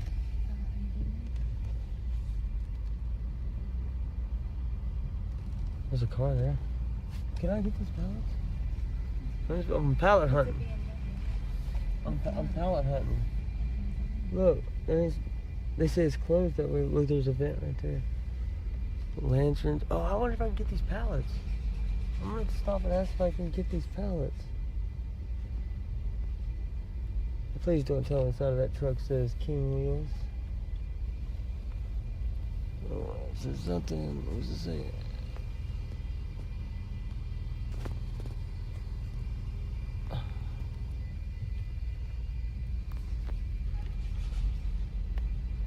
Come on, Mom. I'm not stupid. This place is a freaking fortress. You know how much military operations go on right here that is going on here.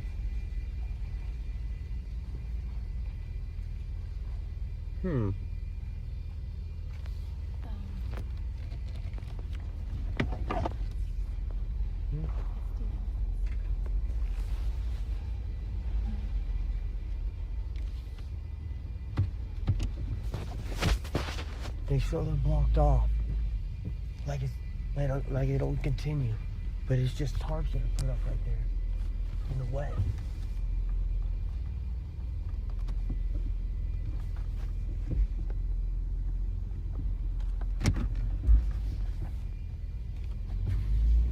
I'm gonna knock and see if I can get these pallets.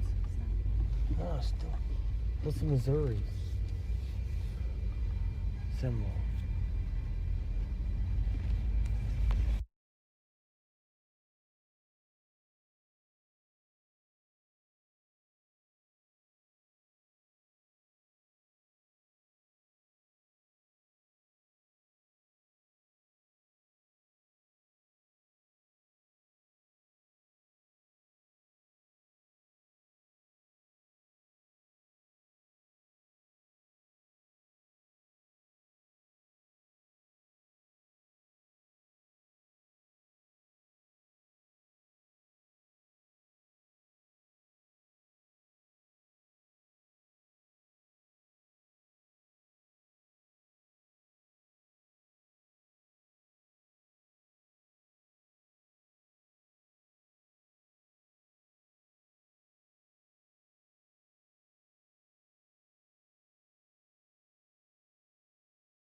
What if I told you that there was a place that had upwards of 600 trucks going in and out of an underground storage facility daily that I don't think too many people know about, even the people that know about this one. So not only do they got 500 to 600 trailer trucks coming through here a day, they've also got BNSF coming through with trains. They've got railroad tracks coming through the underground. I mean, look, they've got huge railroad track systems that come through here and deliver huge boxcars of probably food. Now, I know a lot of you people are shocked about this. Like, I had no idea that this place existed. And the crazy thing is it's so deep down into the ground. Look how deep it is. So maybe you guys have...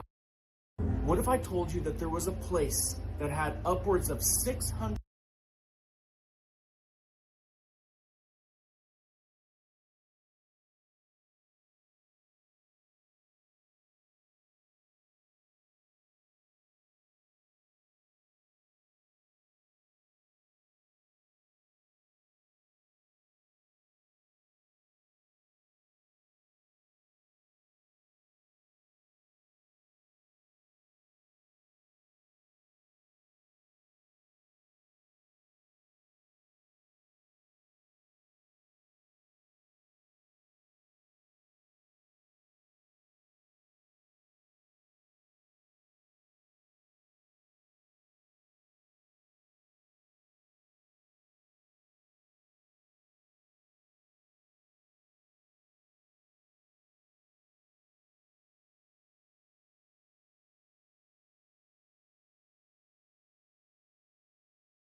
Your Majesty, the Commonwealth of Nations Globe.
Step into Wix Studio, the new web creation platform built for agencies, where creative freedom meets absolute efficiency.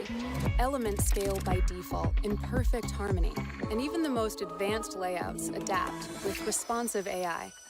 In Studio, immersive experiences take shape with no-code interactions and custom CSS. Components are developed once, deployed across sites, and sold on the app market. Complex projects come to life with native business solutions, then extend with hundreds of APIs and integrations. Teams work in sync, right on the canvas, to make every detail click. And a code-free CMS enables updates without breaking any design, all on a platform engineered to scale. Step into a world of complete web creation. Step into your studio.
Alright, YouTube. So, everybody's heard about these underground tunnels and underground cities and FEMA. But don't exist, right? Well, I say it's a lie. Wouldn't you?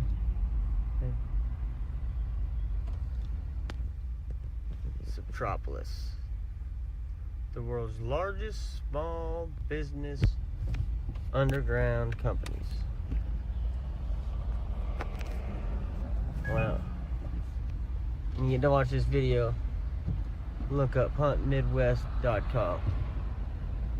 HUNTMIDWEST.com. It's only the leader in every economical aspect you could ever think of on an unbelievable scale.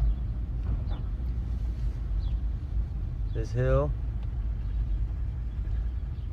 probably dirt they dug out, because oh, what's that right there? There's entrance number 1 of who knows how many.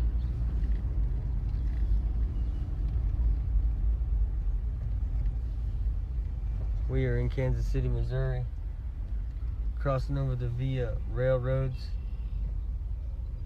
both ways.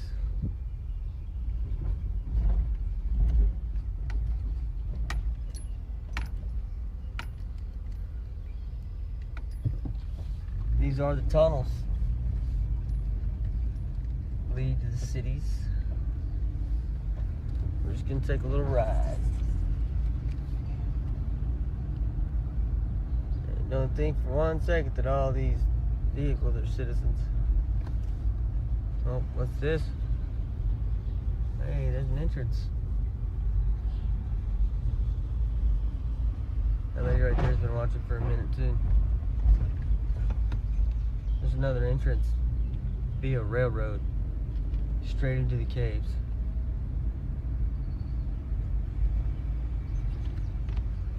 Just outside the caves, FEMA gear.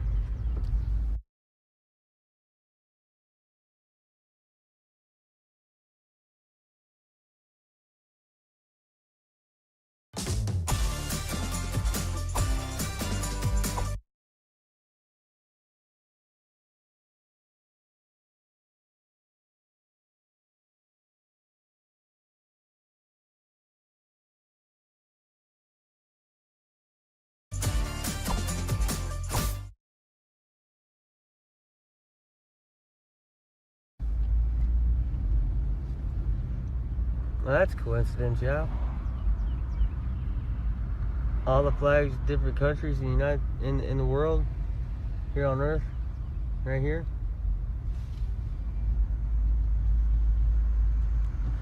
Maintenance construction entrance, authorized personnel only.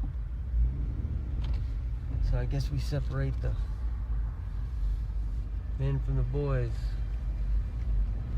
There you go, gentlemen. Hunts Midwest.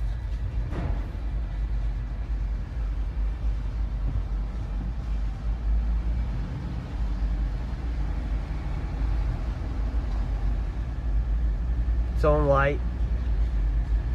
Completely 100% self-sustainable. The river is probably 0.1 miles from here. The water supply.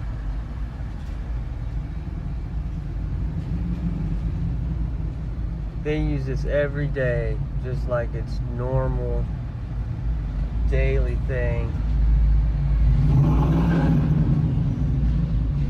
I mean, this place is huge. It branches off, it branches off, branches off. Oh, look, it's under construction right there.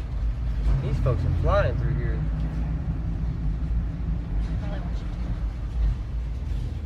Look. All these doors lead to small businesses. Tractor trailers. More construction. Yeah, there's some more construction. What is that? Huh? You can't. This is crazy. Look, something else being built. Look, something else. Right there, you can, tractor trailers. 2 more docks. This place is huge.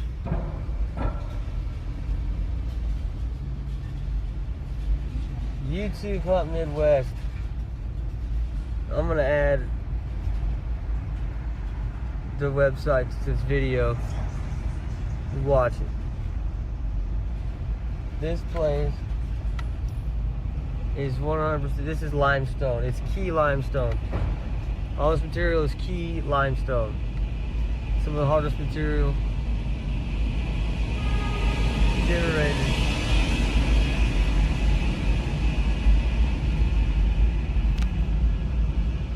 Did you see that? Yeah. What is this? What? This is GM. I don't know. They might be breeding the trains. Look at that Dodge right there.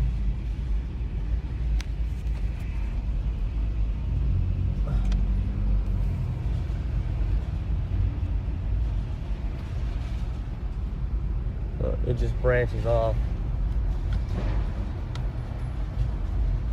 It keeps branching. Look, what's in there? Come on, America. Y'all are blind not to see this, not to see what's going on. It's happening right here in front of your eyes.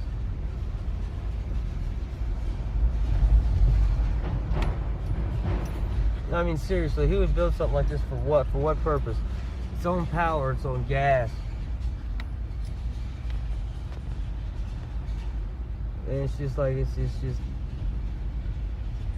people work out there, oh, they just built it for this, oh, they just built it for that.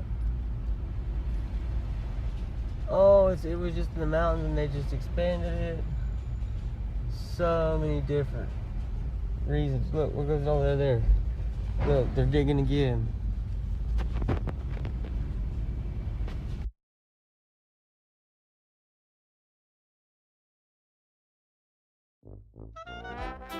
A robot on autopilot code? Discover Lemsit Max all-in-one.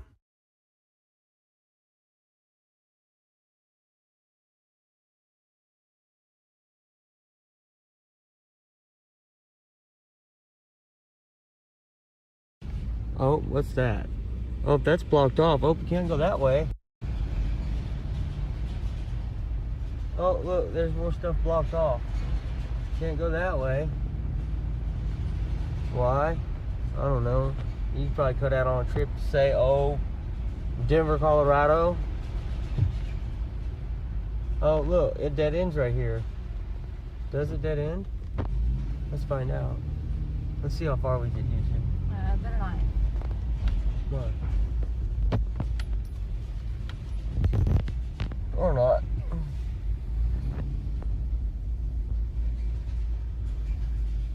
Offices. Come on, you guys. What's this look like? Are you really gonna be that blind? This is a fortress. This is a compound.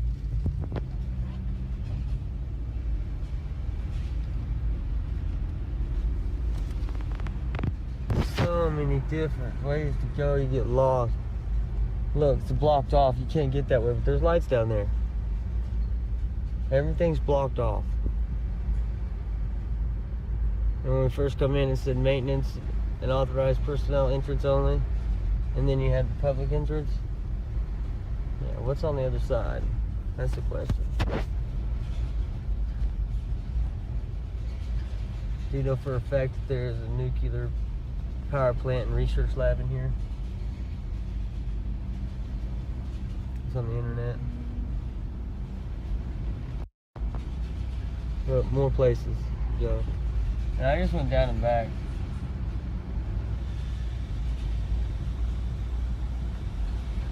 This is not just somebody, oh, let's dig some holes underneath a mountain and put some businesses in there just to be cool.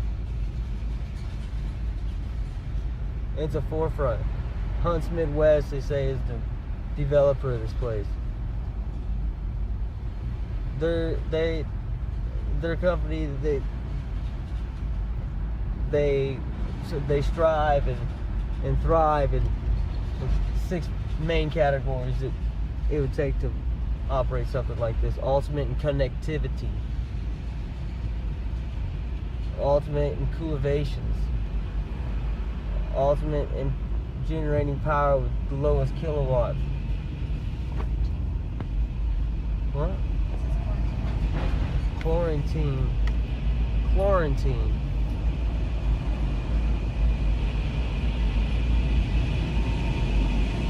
They have quarantine buildings in here being used as, so they're just detailing out vehicles.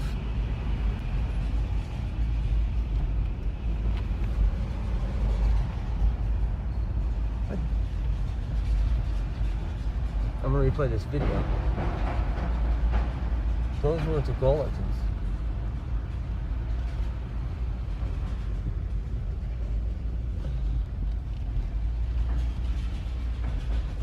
I wonder what that leads to. Which way do we come in? No idling. There's an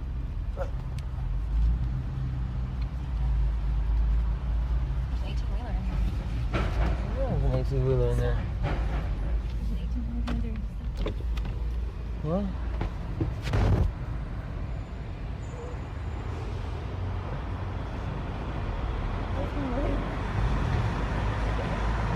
Oh, we're gonna get lucky? This is an 18-wheeler. We have an 18-wheeler behind us. I have no clue where I am. Someone's signaling around.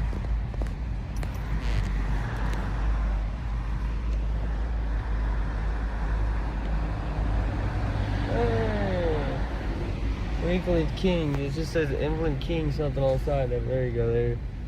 Wheel King Freightliners.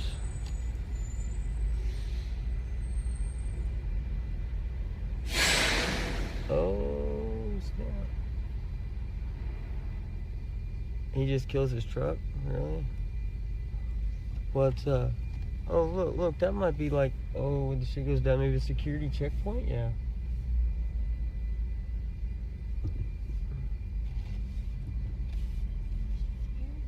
We're gonna go around, I don't know. Well, no, oh look, no vehicles for over there. Hey look, I'm gonna stop and talk to this guy. Let's see what he says. Look, oh, FEMA. Where are you going? Where are you headed? Oh yeah? Do you travel the caves a lot? I don't know, we're exploring. Sorry? We're exploring. You have any idea what is the pillar of the... Nope. We just seen and decided we'd drive through. Maybe that side. Yeah? Yeah, one company, they are open over there, one open over there. What's what? Standing over there, they're gonna give you help. Oh, okay. Make a right turn. What happens if you go straight? Have you ever been straight? No, the straight is closed. That's it, no more. No. You have to be make a right or left. Straight is closed. Straight is closed, yeah? Oh, okay.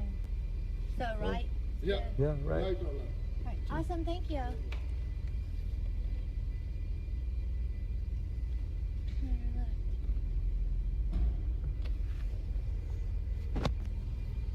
Right or left?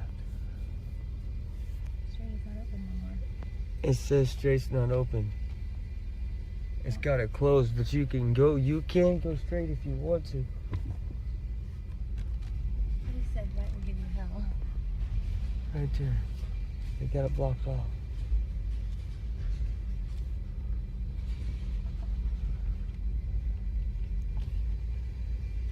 I am so like I got goosebumps and intrigued at the same time.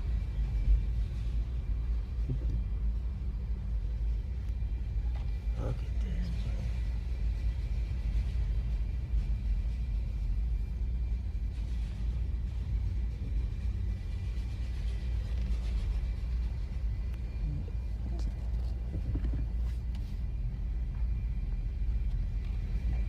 Hey, there's pallets. Can I have those pallets?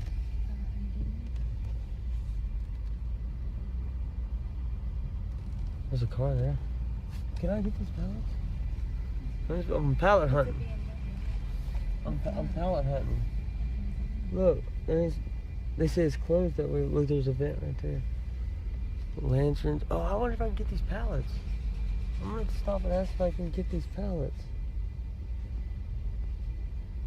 Please don't tell me inside of that truck says King Wheels. Oh, it says something. What does it say?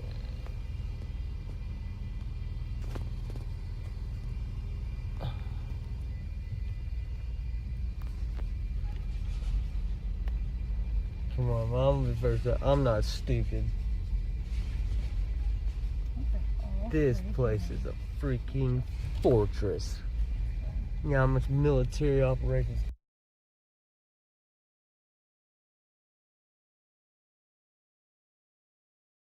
go on right here that is going on here.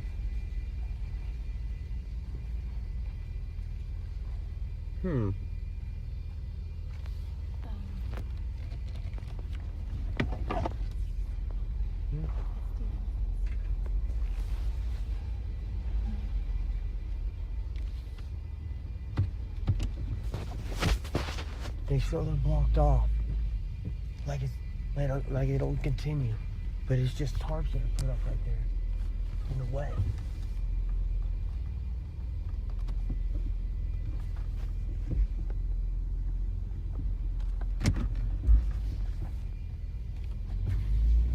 I want to knock and see if I can get these pallets.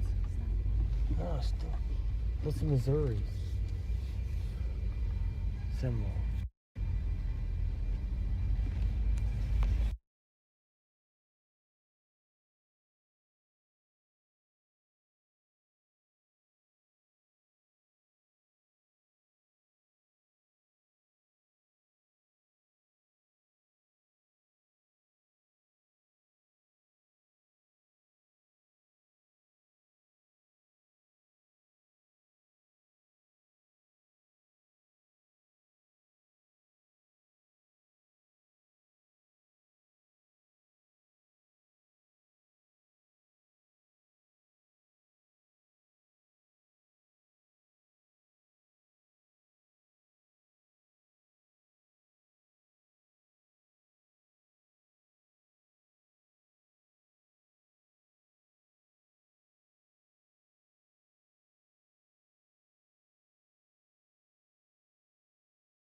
Well, today is, of course, Royal Ascot, something I go to every year. And, of course, Royal Ascot's a real gamble because anything can happen. It just rained hours earlier, which means the ground's all completely changed and the odds have changed on the horses. However, as you're probably aware, and I've been all over YouTube talking about this, I've been trading the AI systems that I put into the currency markets over 6 months ago, and they are extraordinary. In fact, if you have a quick look at this video, and I want to have a look at all of these are now all of the trades it's found me today.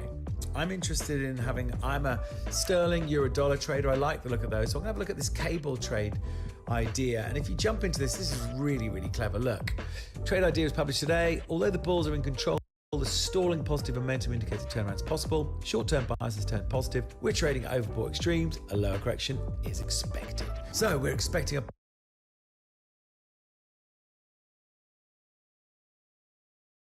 Let's talk about Bill Gates and the next pandemic. Bill Gates and the World Health Organization have announced when we will see the next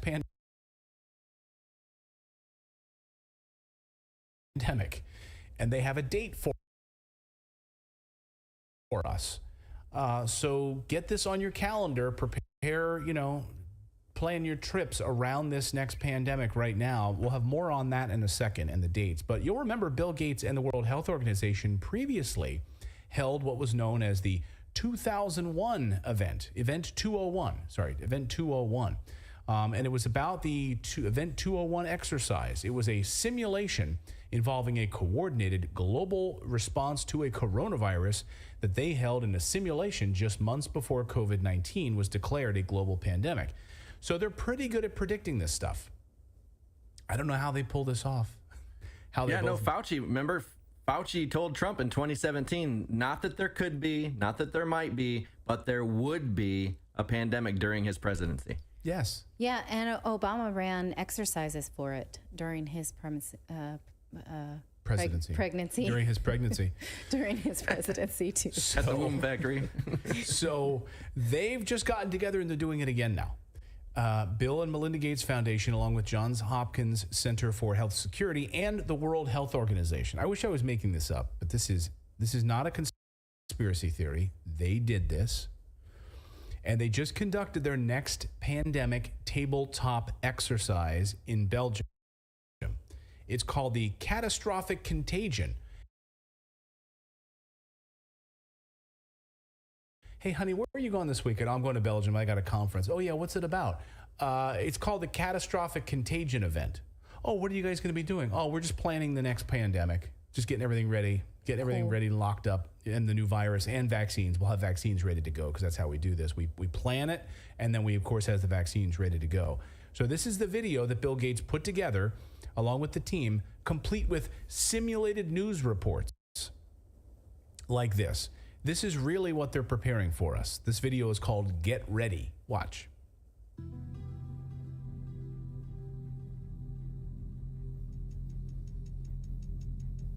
Catastrophic contagion, a global challenge.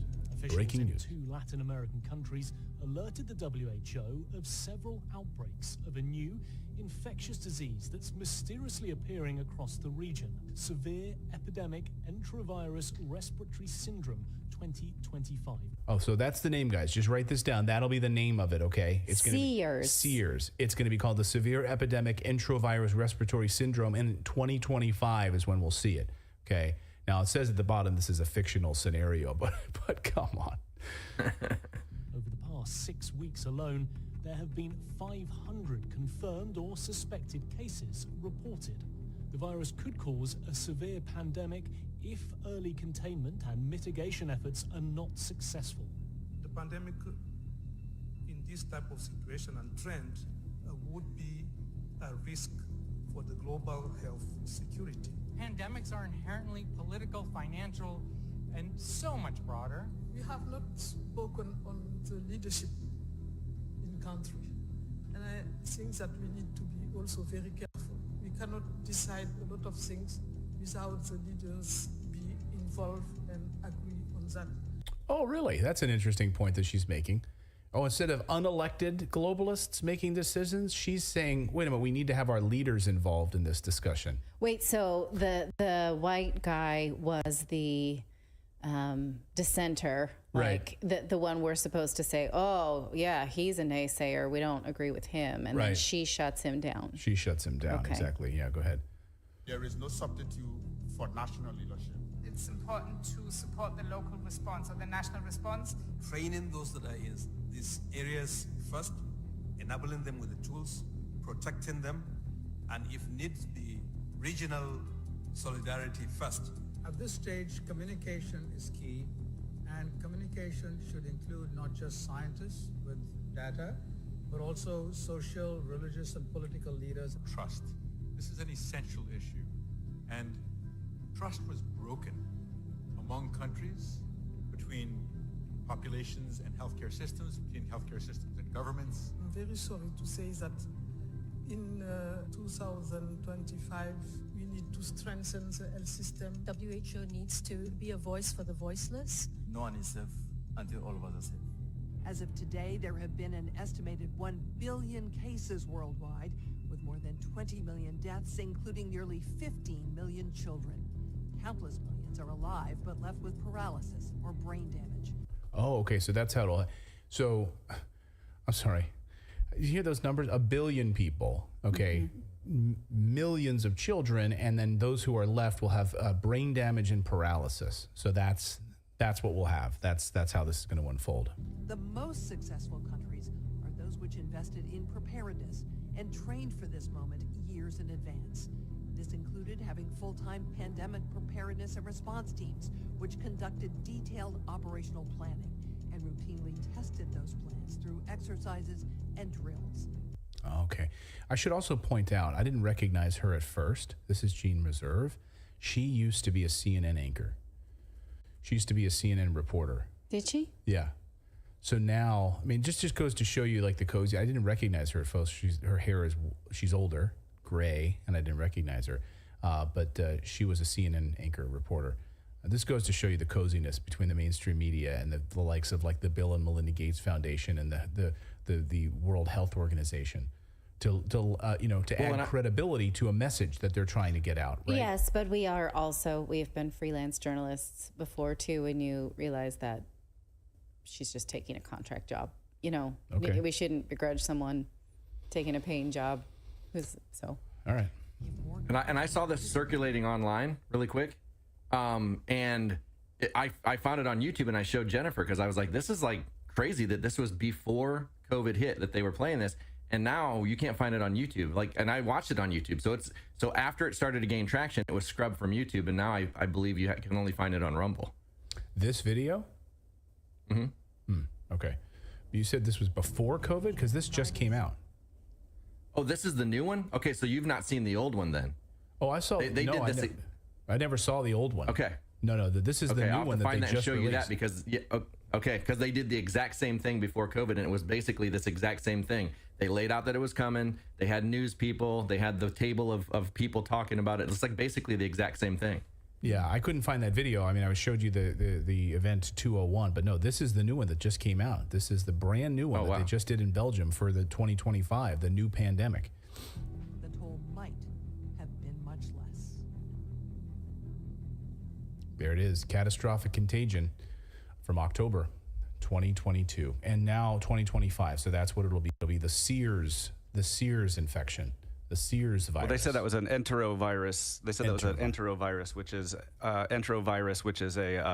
that was polio was an enterovirus. Oh, good. So and COVID was not. Interesting. No. Norovirus. COVID was a corona. Oh, okay. That's a type of. So yeah, the same people behind Event 201 that David was just talking about from a few years ago took place almost 3 years ago to the day, by the way. They completed their new one now, and they say that this is going to originate in Brazil 2025 and get ready. So in addition to Bill Gates, the 10 current and former health ministers and senior public health officials from Senegal, Rwanda, Nigeria, Angola, Liberia, Singapore, India, Germany participated in this simulation.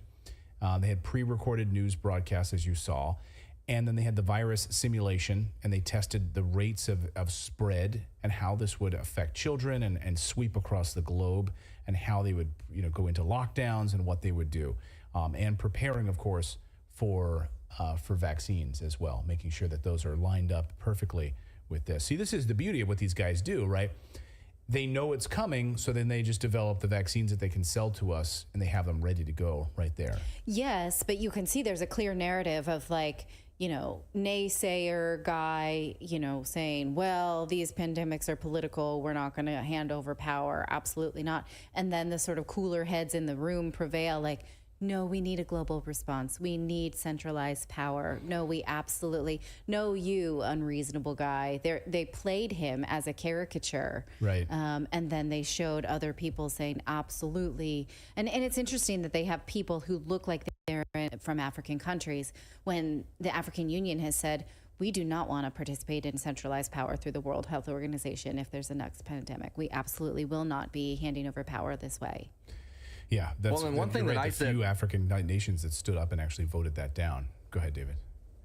well, I was going to say, like I was saying from the very, very beginning, and we were talking about it on the show, that if there was actually a global pandemic, then these companies would have got together with world leaders and they would have created this vaccine and spread it to the world free of charge because they are profitable enough. The government could have paid for it to do that.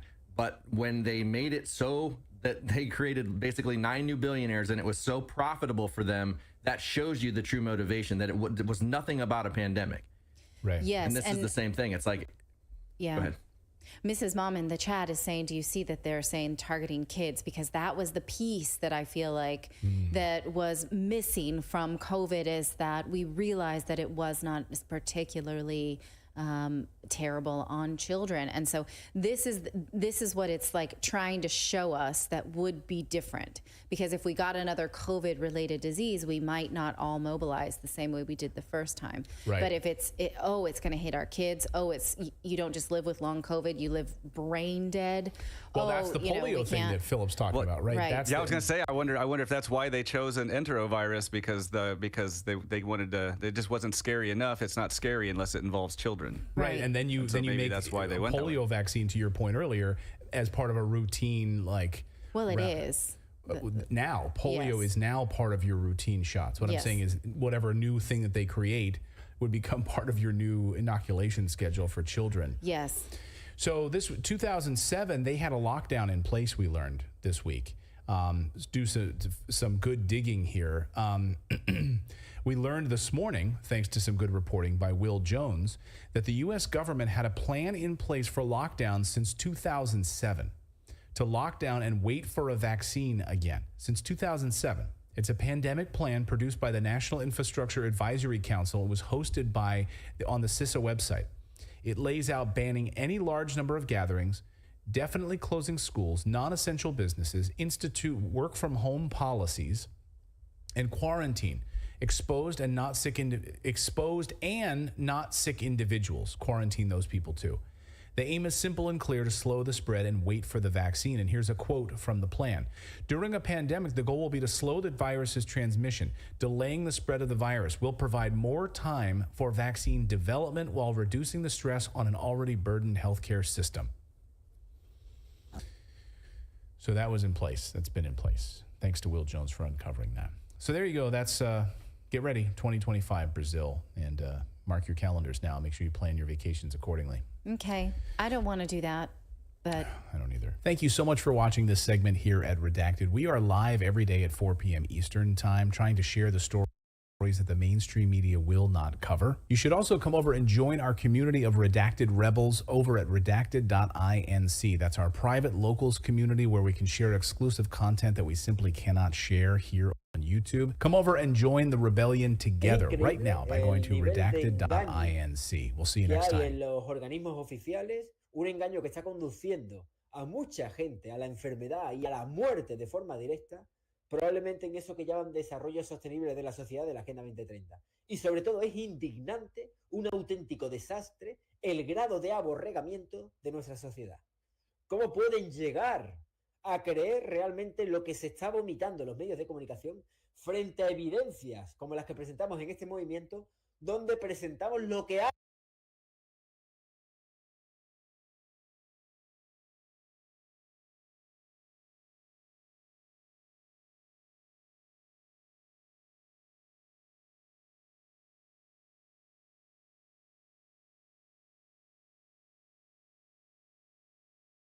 Es increíble el nivel de engaño que hay en los organismos oficiales, un engaño que está conduciendo a mucha gente a la enfermedad y a la muerte de forma directa, probablemente en eso que llaman desarrollo sostenible de la sociedad de la Agenda 2030. Y sobre todo es indignante, un auténtico desastre, el grado de aborregamiento de nuestra sociedad.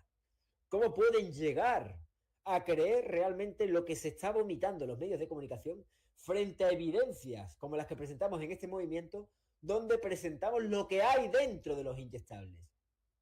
En los medios de comunicación oficial, por llamarlo de alguna forma, les hablan a ustedes de bulos que jamás pueden comprobar, mientras que aquí en la Quinta Columna y en otras partes independientes del mundo, aun siendo un canal de información alternativa pero real, le presentamos el contenido de lo que hay dentro de los inyectables, validado además no solo con técnicas de microscopía óptica y electrónica, microscopía de fluorescencia, compatibilidad, absorbancia ultravioleta, sino además con técnicas validadas en la ciencia como la técnica micro-Raman, que da los picos característicos del material. Y aún así, tenemos a una falsa disidencia incrustada e inmiscuida, camuflada y disfrazada dentro de los grupos aparentemente disidentes para encubrir todo lo que se está inyectando y hacer ver que las muertes vienen provocadas por otra vía, que hacen referencia a papers y artículos científicos que vienen precisamente de la versión oficial. Cuando aquí tenemos toda la evidencia basada en la observación que cualquiera puede llegar a conocer y a convencerse por sí mismo. Esto es lo importante de la investigación y de la tesis que presentamos en la Quinta Columna.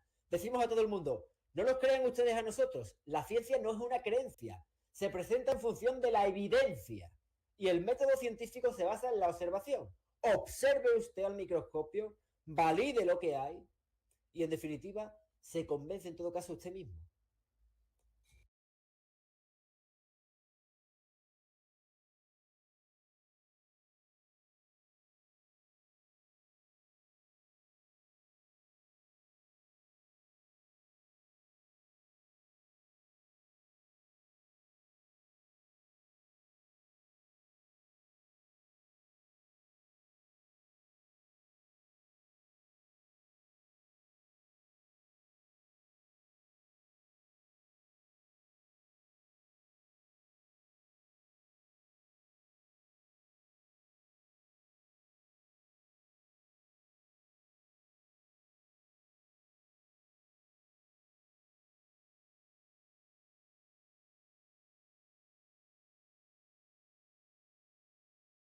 Well, hello YouTube family, it is me, Miss Dana Ashley. Today, gonna have a video that's a little different than the rest because, as you probably already know, YouTube is really clamping down on content that they deem to be, see that? See that, you guys? Yep, they don't like that stuff. As well as content that comes from that book. Yeah, so if you know my channel, you already know that pretty much wipes me out. So today I'm going to be taking a very careful approach on this particular video and how I have to go about sharing this info with you. I hope it's not too annoying, but it has to be done. What am I talking about? Here's what we know about the suppression rounds that are happening right now. It's just an algorithm. It's not people, you know.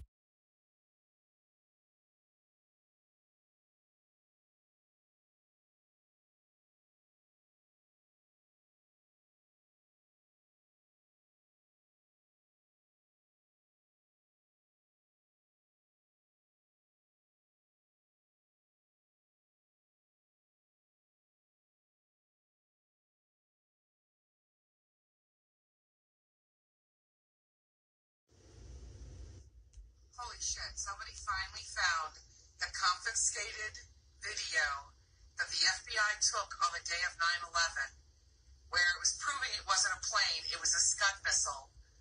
There was talk amongst the community, because I've been awake for 20 years since this happened, that there was a Scud missile. The witnesses were silenced. The person who had this tape that turned it over to the FBI concealed this information, and as you can see, that is not a plane. That is a Scud missile, as originally thought.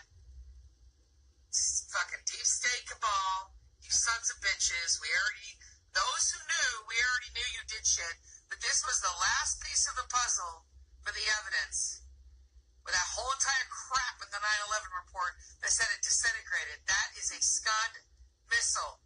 Swedish satellite saw that there was a marking target, and that was completely put aside, and you all bought the lie. Heavenly Father, let truth prevail.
The thing that I want to get into on Evergreen, I'm going to actually read some of the intel that I got. So it's direct, and I will translate what I have to, but here is more specifics that I got on Evergreen. Subject, seizure of enemy surface vessels and submarines. And then, of course, also, it's translated into, so sometimes it'll be part of it English, some might be a different language. It could be Sanskrit, it could be Russian, it could be Latin, it could be a lot of different things. And there's a reason why it's written that way, but basically there are hijackings of these ships and submarines going on by the good guys. Now, here's what I got. Notification was received, and it says Commanding Officer Colonel SJD authorizes team's mission statement release. So this was now authorized to release it. I'm bringing it to you. Number 2, interdiction mission, Operation Evergreen, and Joint Special Operation Command actioned. 3, active boarding teams given. So on these teams that were, and this is obviously a joint operation, U.S. Navy SEALs, DevGRU, of course you guys know what DevGRU is, you SEALs, Spetsgruppe A, and that appears to be Russian special operators, Directorate A of the FSB Special Purpose Center. Again, that's their, I guess you'd call it their new KGB. Let's see, Spetsgruppe V teams / KBG Directorate V or 5 Vega Group. Then the next one, the subset of the active boarding teams, is our protection team, and I'm going to leave the number out because I don't know.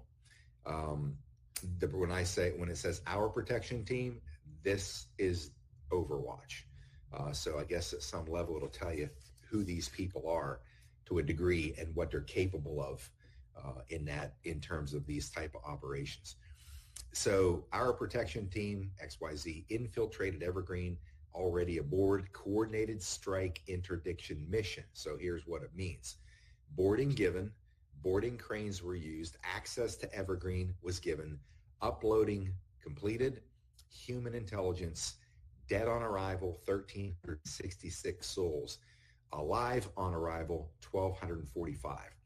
Therefore, by the time they got there, apparently there were 1,366 people that were dead on that ship, which means we know, as I mentioned the other day, that there were reasons why this operation went this way, shut down the Suez Canal, because, you know, any ship in position for ingress or egress, which is coming in or going out, now can be stopped and boarded and their cargo, you know, manifests reviewed, and actually go look for cargo on these ships that actually is not on the cargo manifest. It allowed them to do that legally. And then, of course, what they discover, they can go from there.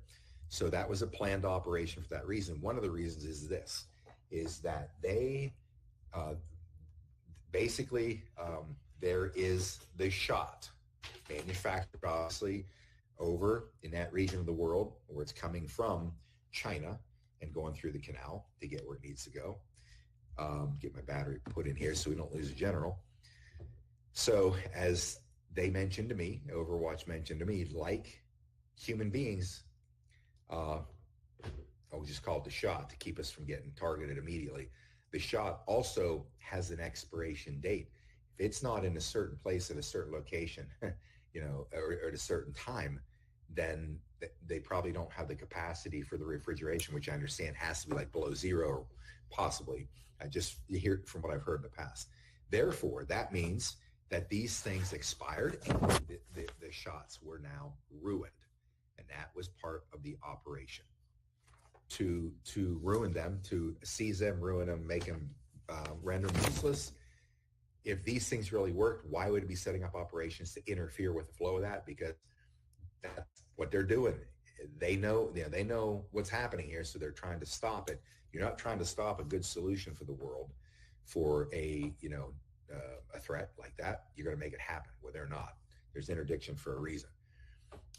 They also found weapons on there, and Kirsten mentioned this the other day. There were heavy weapons on these ships, and these ships were headed to 100 different drop-off points, and these weapons were all weapons going to be used to take down or invade or take over the Five Eyes nations: U.S., UK, Canada, Australia, New Zealand. Their intelligence agencies all collaborate, spy on citizens. Like MI6 will spy on us over here. People, the clowns in America are not supposed to, because it's against their charter. They do it anyways. But at least they can say, oh, we get this from MI6, because they're allowed to give information about, people they found in their countries. Hey, we found this. Hand it over to the clowns in America. And that's how they get around it. So we know about that. We know about the weapons. We know about the trafficking. We know about the shot. That's part of the operation. It does say here, it says, confirmed hair trigger alert response. Strategic nuclear weapon at launch on warning status recovered. Interdiction successful. All threats removed. Direct action teams. Success. And then in this intel dispatch, it says strategic nuclear weapon aboard Evergreen was to detonate if vessel compromised. Why didn't it detonate? Well, U.S. Space Force, 21st Space Wing's 4th Space Control Squadron at Peterson Air Force Base, Colorado, jammed the original electronic signal. Vessel then ran aground. Strategic nuclear weapon deactivated. Successful. Undisclosed operators on board Evergreen assisted with mission set. Complete. This was for immediate public release. That's what I'm bringing to you today. That's what's happened and is happening currently with their Evergreen operation.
Here's up, guys. John Henry, banking crisis is underway in America. Bank deposits are now stalled. If you were expecting a deposit from your employer, there's a good chance you didn't receive it today. But why? What's really happening? When you look at what's going on in America the last 6 months, 8 months, it's pretty shocking. Silicon Valley Bank fell. You had First Republic fall. You had the situation with Credit Suisse. You had PacWest get acquired by Bank of California. You had a lot of consolidation happen. But one thing is for sure, that consumers trust banks today less than they've ever done in history. And because of this, and these situations that constantly keep happening now, you're going to see more and more and more Americans pull money out of the banking system. But as that happens, more problems are going to start to unfold. And in this video, I'm going to break down exactly what's going on right now so you can see where we really are. Please hit the like button. When you hit the like button, YouTube is going to share this content to educate other people about what's really happening. And if you'd like to fix your credit, we'd love to help you. My company, GreatCreditFast.com. That's GreatCreditFast.com. If you have late payments, medical bills, charge-offs, foreclosures, bankruptcies, repossessions, any negative item on your credit report, go to GreatCreditFast.com. Click the link in the description just below this video to schedule a free strategy session. Take a look at this. So, U.S. banks hit with deposit delays. Multiple U.S. banks have been hit with deposit delays on Friday caused by an error at the payment processing network, according to the Federal Reserve. Bank of America alerted customers that their deposits may be delayed due to a problem impacting multiple banks. A Chase spokesperson confirmed to CNN that some of the direct deposits haven't been updated. Customers at Bank of America, Chase, U.S. Bank, Truist, Wells Fargo have complained of issues Friday morning. The Federal Reserve alerted banks Friday afternoon the problem was caused by a processing issue at a private sector operator at the Automated Clearinghouse, the ACH, and National Network of Processing Transactions. The Fed said an error in a batch of payments delayed the processing of payments. The clearinghouse, the private sector operator of ACH, confirmed to CNN that it experienced a processing issue with a batch of bank transactions. A spokesperson for the clearinghouse said the problem was caused by a manual error and is not linked to a cybersecurity issue. So when has this ever happened? When have we ever started to see all these problems? You have to ask yourself, we're living in a world of probabilities. If you're a betting person and the odds of you winning were 99% out of 100, you would take that bet every time. But if you look at all the chain of events that have happened over the last 6 months, 8 months, the odds of all these things just organically, easily happen, it would be basically zero. 1 in a billion. 1 in a billion. And now, you have a manual error of this happening. CCH is working with the impacted financial institutions on the matter. There is no update on when this will be resolved. We know some direct deposits haven't been updated because the payroll company has not yet sent them to us. A Chase spokesperson told CNN, "We will post them as soon as we can, but we don't have the timing yet." Industry source told CNN that the problem does not appear to be a bank-specific issue. In a message to customers on Friday, Bank of America said some deposits may be temporarily delayed. The message said the deposits from Friday may have been delayed due to an issue impacting multiple financial institutions. Your account remains secure. How many people actually believe that now? Last year, a lot of people believed it. A lot of people thought, hey, I got FDIC insurance, everything's fine. People didn't realize that, FDIC insurance, they have about 1.5% of that money in that insurance policy. 1.5%. So in the event of any major issue, FDIC is not going to mean much, right? And so when you start to see these situations, you have to ask yourself, what's going to happen? November, December, as more and more people pull their money out of the banks. Banks are sitting on more and more losses today than ever before. A lot of those, assets they had, these loans on credit cards, on auto loans, on small businesses, on residential and commercial real estate, aren't panning out like they thought they were a couple years ago. And now they're sitting on a lot of losses, and what I believe is going to happen soon, a lot less deposits. People are not just going to pull their money out because they want to. They're going to pull it out because they have to. They have a much higher cost of living, and they have less money today than they've ever had before. And so what's going to happen? That, coupled with the lack of trust in the system, I believe is going to see a lot of money get pulled right out of the banks, which is going to, I think, cause a really big issue. And for the balance, we will be updated as soon as deposit is received. Bank of America's message read, "You do not need to take any action." Neither the Federal Reserve nor the U.S. Treasury Department were immediately available to comment. None of the banks provided a comment. The ACH system is the foundation of America's banking system. It enables banks to send electronic credit and debit payments. Businesses use the ACH system to directly deposit paychecks of their employees and their customers use it directly to pay mortgages and utility bills. The ACH is operated by the Federal Reserve, banks, and the electronic payment network. So, as this is happening, you look at some of these headlines. 32 minutes ago, depositor delayed at multiple banks, Bank of America says. Direct deposits delayed nationwide 38 minutes ago. 34 minutes ago, Bank of America customers. You start to look at all these things. U.S. banks hit with this. Deposits may be temporarily delayed. Think about this. We're at right at the beginning of the month. A lot of people are paying bills right now, paying rent, they're paying utilities, they're paying food bills, they're paying credit card bills, and now they don't have access to this money. Can you imagine what this is going to do, right? Are they going to get it on Saturday or maybe on Sunday? Who knows, right? Who knows? What I think is very likely going to happen here, though, is we're just going to see this situation get a lot worse for U.S. banks. That's what I think is going to happen. And this thing, the B of A notifies customers of temporary industry-wide deposit delays by Reuters. How should reporting and governance for banks change at the Silicon Valley Bank 10 minutes ago? You've already seen it with FedNow. You've already seen a lot of these changes already underway, right? Federal Reserve Clearinghouse says bank payment issues resolved, right? We'll see, because they're saying this 10 minutes ago, right? 54 minutes ago. How should look at this?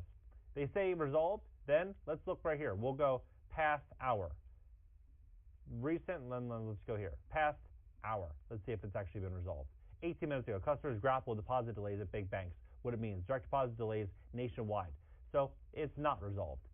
So let's see, 20 minutes ago, beyond frustrating, Bank of America, Truist, other banks warned of deposit delays. 14 minutes ago, U.S. Bank, so no, it's not resolved. So when you start to look at all of this situation, all these situations happening right here, you have to ask yourself, what's going to happen next? Fed developing extra stress test scenarios for bank weaknesses. They know that problems are coming to the U.S. banking system. They know that we're walking into a very, very big problem. What do you think about this situation? Do you think we're walking into a scenario where, one Friday, maybe it's this Friday, maybe it's not. Maybe this fades away and becomes normalized, and then maybe a situation happens in 3 months, in 6 months, in 12 months. And then that's the big situation. The problem is, I feel like everyone's sitting on cliff's edge. Everyone's just waiting to see what's going to happen next. I believe what's going to happen next is we're going to likely walk into a scenario where one day we wake up and there's a real banking crisis. Not like a Silicon Valley banking crisis where people are wondering, are the wealthy, tech CEOs and entrepreneurs, are they going to get back their $10 million balance? No, I'm talking about the school teacher, the plumber, the nurse, the electrician, the hardworking Americans, small business owners. They wake up nationwide and there's a really, really, really big problem. I'm not saying it's going to happen, but I'm saying that in 2023, ruling it out as crazy and saying it's not going to happen, I think that is insane. I think that at this point in time, anything could happen. And I think one of the weakest moments in time for the U.S. banking system is today. It's far worse than 2008. It's far worse than the great financial crisis. We're walking into a situation here that, there's all these variables that are moving. Consumer deposits, all-time low. Defaults on credit cards at a 24-year high. You have auto loan defaults at a 20-plus year high. You have people right now that are using buy here, pay later, or buy now, pay later for basic groceries. Or you have food prices through the roof. How do banks stay in business? They stay in business by lending money into existence. Well, when they can't lend money into existence because consumers can't afford loans and they're defaulting on all their bills, what is that going to mean for a banking institution? Well, it's going to mean big problems, big restructuring, or as Jenny Yellen would say, massive bank consolidation. Let's refresh this and see if we've gotten anything over the past hour. See if there's any resolution here. Nope. 35 minutes big banks report account problems. Customers grapple with deposit delays 14 minutes ago at big banks. So yeah, this situation, customers grapple. This is what's happening. Customers at big banks report account problems. Where do you see this going? I'm betting big withdrawals happen, like Silicon Valley style, coming soon. I don't know if this is going to be the big one. I have no idea if this is going to be the big one. But it wouldn't surprise me. It really wouldn't surprise me to start seeing a lot of people marching down to their banks, pulling money out. A lot of people saying, you know what, in the event that this did happen, maybe it's a 1% chance, maybe it's a 5% chance. Maybe this happens, maybe it doesn't happen. You're going to start seeing people saying, you know what, maybe I should have $5,000 under the bed. Maybe I should have $10,000. Maybe I should have enough to last, a few weeks, a month, have some cash on hand. I think you're going to start seeing people, start to really approach this with an open mind. So what do you think about this situation? Do you think that this is a fluke? Do you think we're walking into a situation, I'm going to refresh it one more time. Do you think we're walking into a situation where this could actually happen? Drop below. Let's have a conversation about this. Hit the like button. When you hit the like button, you people share this content to educate the people. That's what's really going on. Don't forget, though, the Fed, they came out with a video talking about bank runs not long ago, saying that, this could very well happen, that this very well could happen. And this is a viral video, got millions and millions and millions of views. And they were discussing and saying, yeah, consumers currently trust the banking system, but, we don't, right? That's essentially what the message of the video. Drop below, have a conversation about it. If you want to fix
It may not be much to look at, but the right Dreams mattress can do incredible things.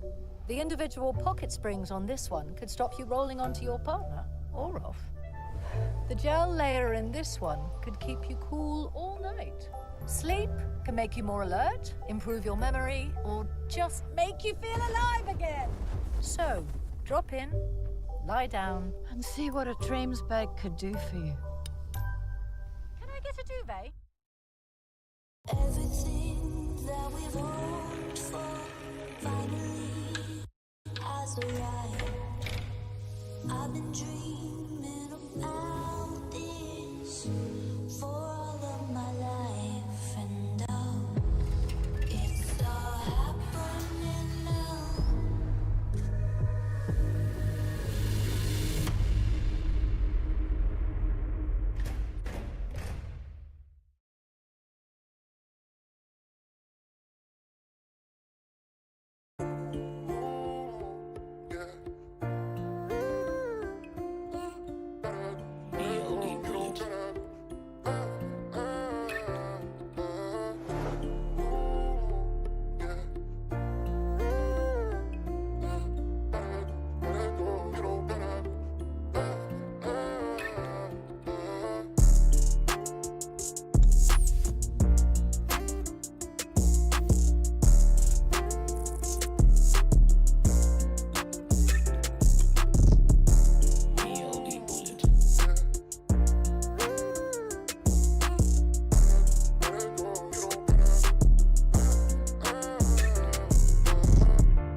Hi everyone.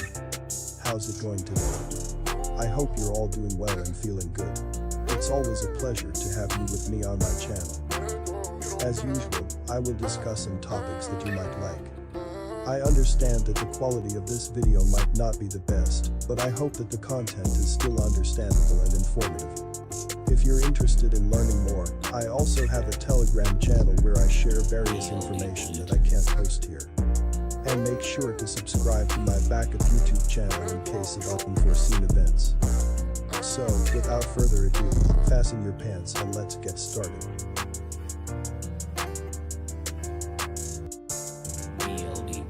We all hope that the world will dodge a bullet again and avoid diving into World War III. But things aren't looking great. Aside from tensions in the Middle East in which we are not directly involved, a few days ago, the US conducted airstrikes in Syria against Iranian-funded militias, in retaliation for recent attacks against American soldiers in the region. Then there's the trouble from within. We can't agree on anything. Everyone is fighting over Israel versus Palestine, and this assessment suggests that we're ripe for a civil war as well. This, of course, is all out of our hands. The decisions to join in global conflicts aren't made by folks like us, and civil war is another matter altogether. So, what is a prepper to do? Well, we can't stop the drums of war, but we can prepare for it.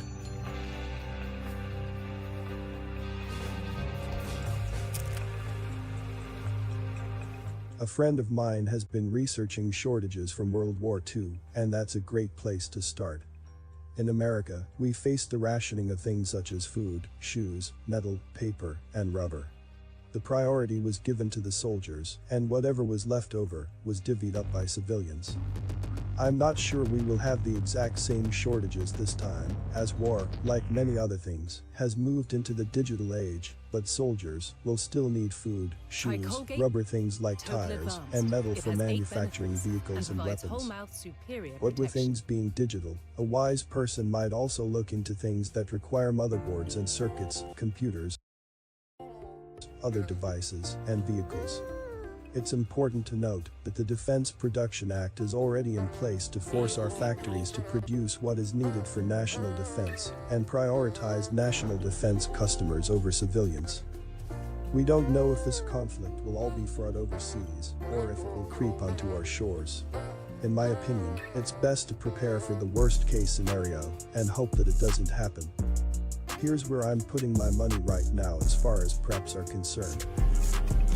Before I continue the video, please give a like if you learned something. Also, don't forget to subscribe and click the notification bell so you won't miss any update. Finally, watch until the end to avoid any misunderstanding. Thank you.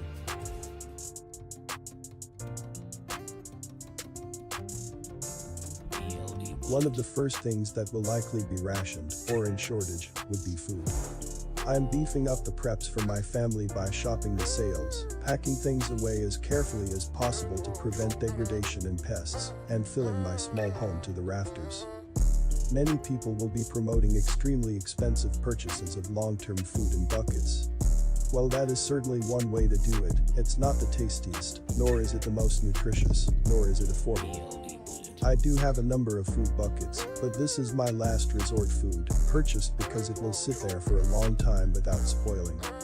We all have different strategies here, and if this makes you feel more secure and you can afford it, here is a better priced package designed to last one person for 6 months. Another benefit to this type of supply is that it's easily portable and takes up less space. If you want to make your own freeze-dried food, a fantastic option, my friend Chris has a new freeze dryer she's learning to use. She writes about her experience here. Finally, you want to produce as much food as possible, whether you are in the city or on acreage. However you do it, whether it's extra canned goods at the grocery store, freeze-drying or otherwise preserving your garden goodies, or buying buckets, now is the time to pull the trigger.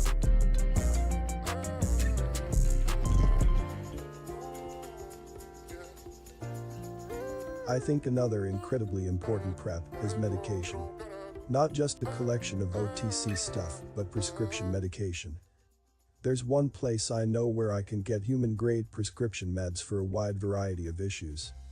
The wellness company offers prescription drug packages for emergencies, and I've got one for every member of my household. This means there's enough of each medication to treat all of us if necessary. When I got mine, the experience was smooth and comfortable, and I received my medications very quickly. Here are some of the health concerns that can be treated with the contents of the kit. On top of this, I have a great OTC kit, some meds I purchased when traveling, and a lot of fish antibiotics.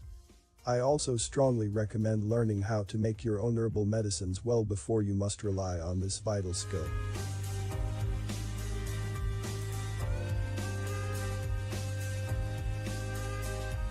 What do you need to hang on to your hard-earned savings and get through to the other side with your personal wealth intact? Precious metals have long been the savings accounts of the savvy. I know. You can't eat gold. But you can put it back, hidden carefully, and use it to re-establish yourself once things have calmed down. There will be expenses involved after any kind of conflict or collapse. Many people lost their homes in the South after the Civil War, when they could not pay the outrageous property taxes demanded by the Union. You can be assured that any government will be eager to refurbish their coffers with property tax dollars after such an expensive undertaking as war. We've already talked about how the dollar is losing its power, but gold and silver will not. In fact, central banks all over the world are heavily investing. Remember, this is not something you will necessarily plan to spend during the hard times. It's a way to protect your savings through the hard times, so that you have something of value left after the fact.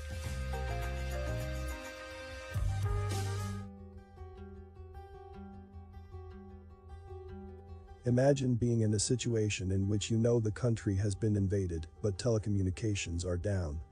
Your phone doesn't work, there's no news on the television, and there's no internet. You need to be able to communicate and learn what's going on, so you can keep your family safe. You'll want to check on loved ones far away. Ham radio is the answer. Aidan discusses some inexpensive, simple ones in this article.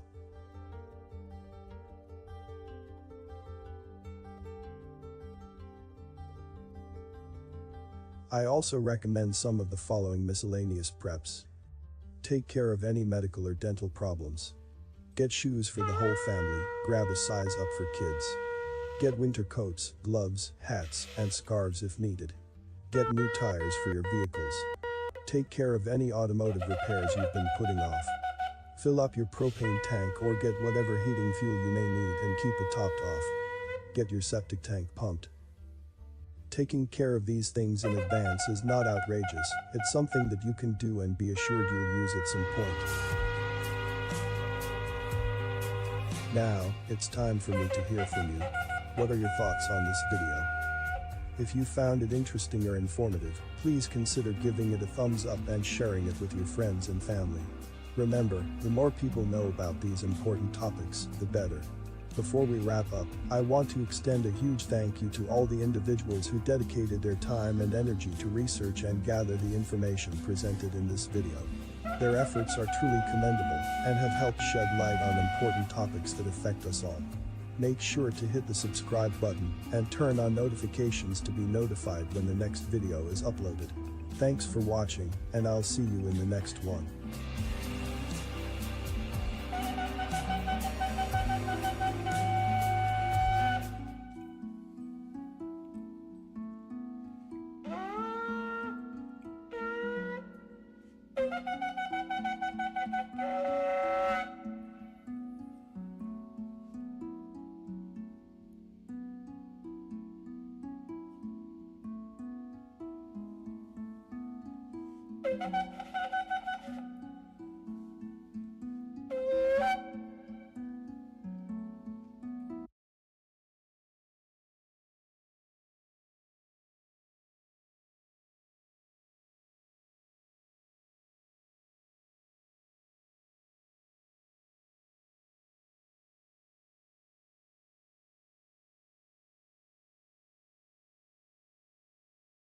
Dad's jokes aren't the only things being recycled this Christmas. We've switched to paper wrappers. Quality Street. And this is where Ansarada has been great. Every single experience we had, we never had an issue. And this is where Ansarada has been great. Every single experience we had, we never had an issue. We had peace of mind. It's something that we never even had to think about. Ansarada in about 20 of those transactions to give you a sense for how much we like the product and how much we use it. Continuing to use it is only going to make my life easier as well as the company more secure.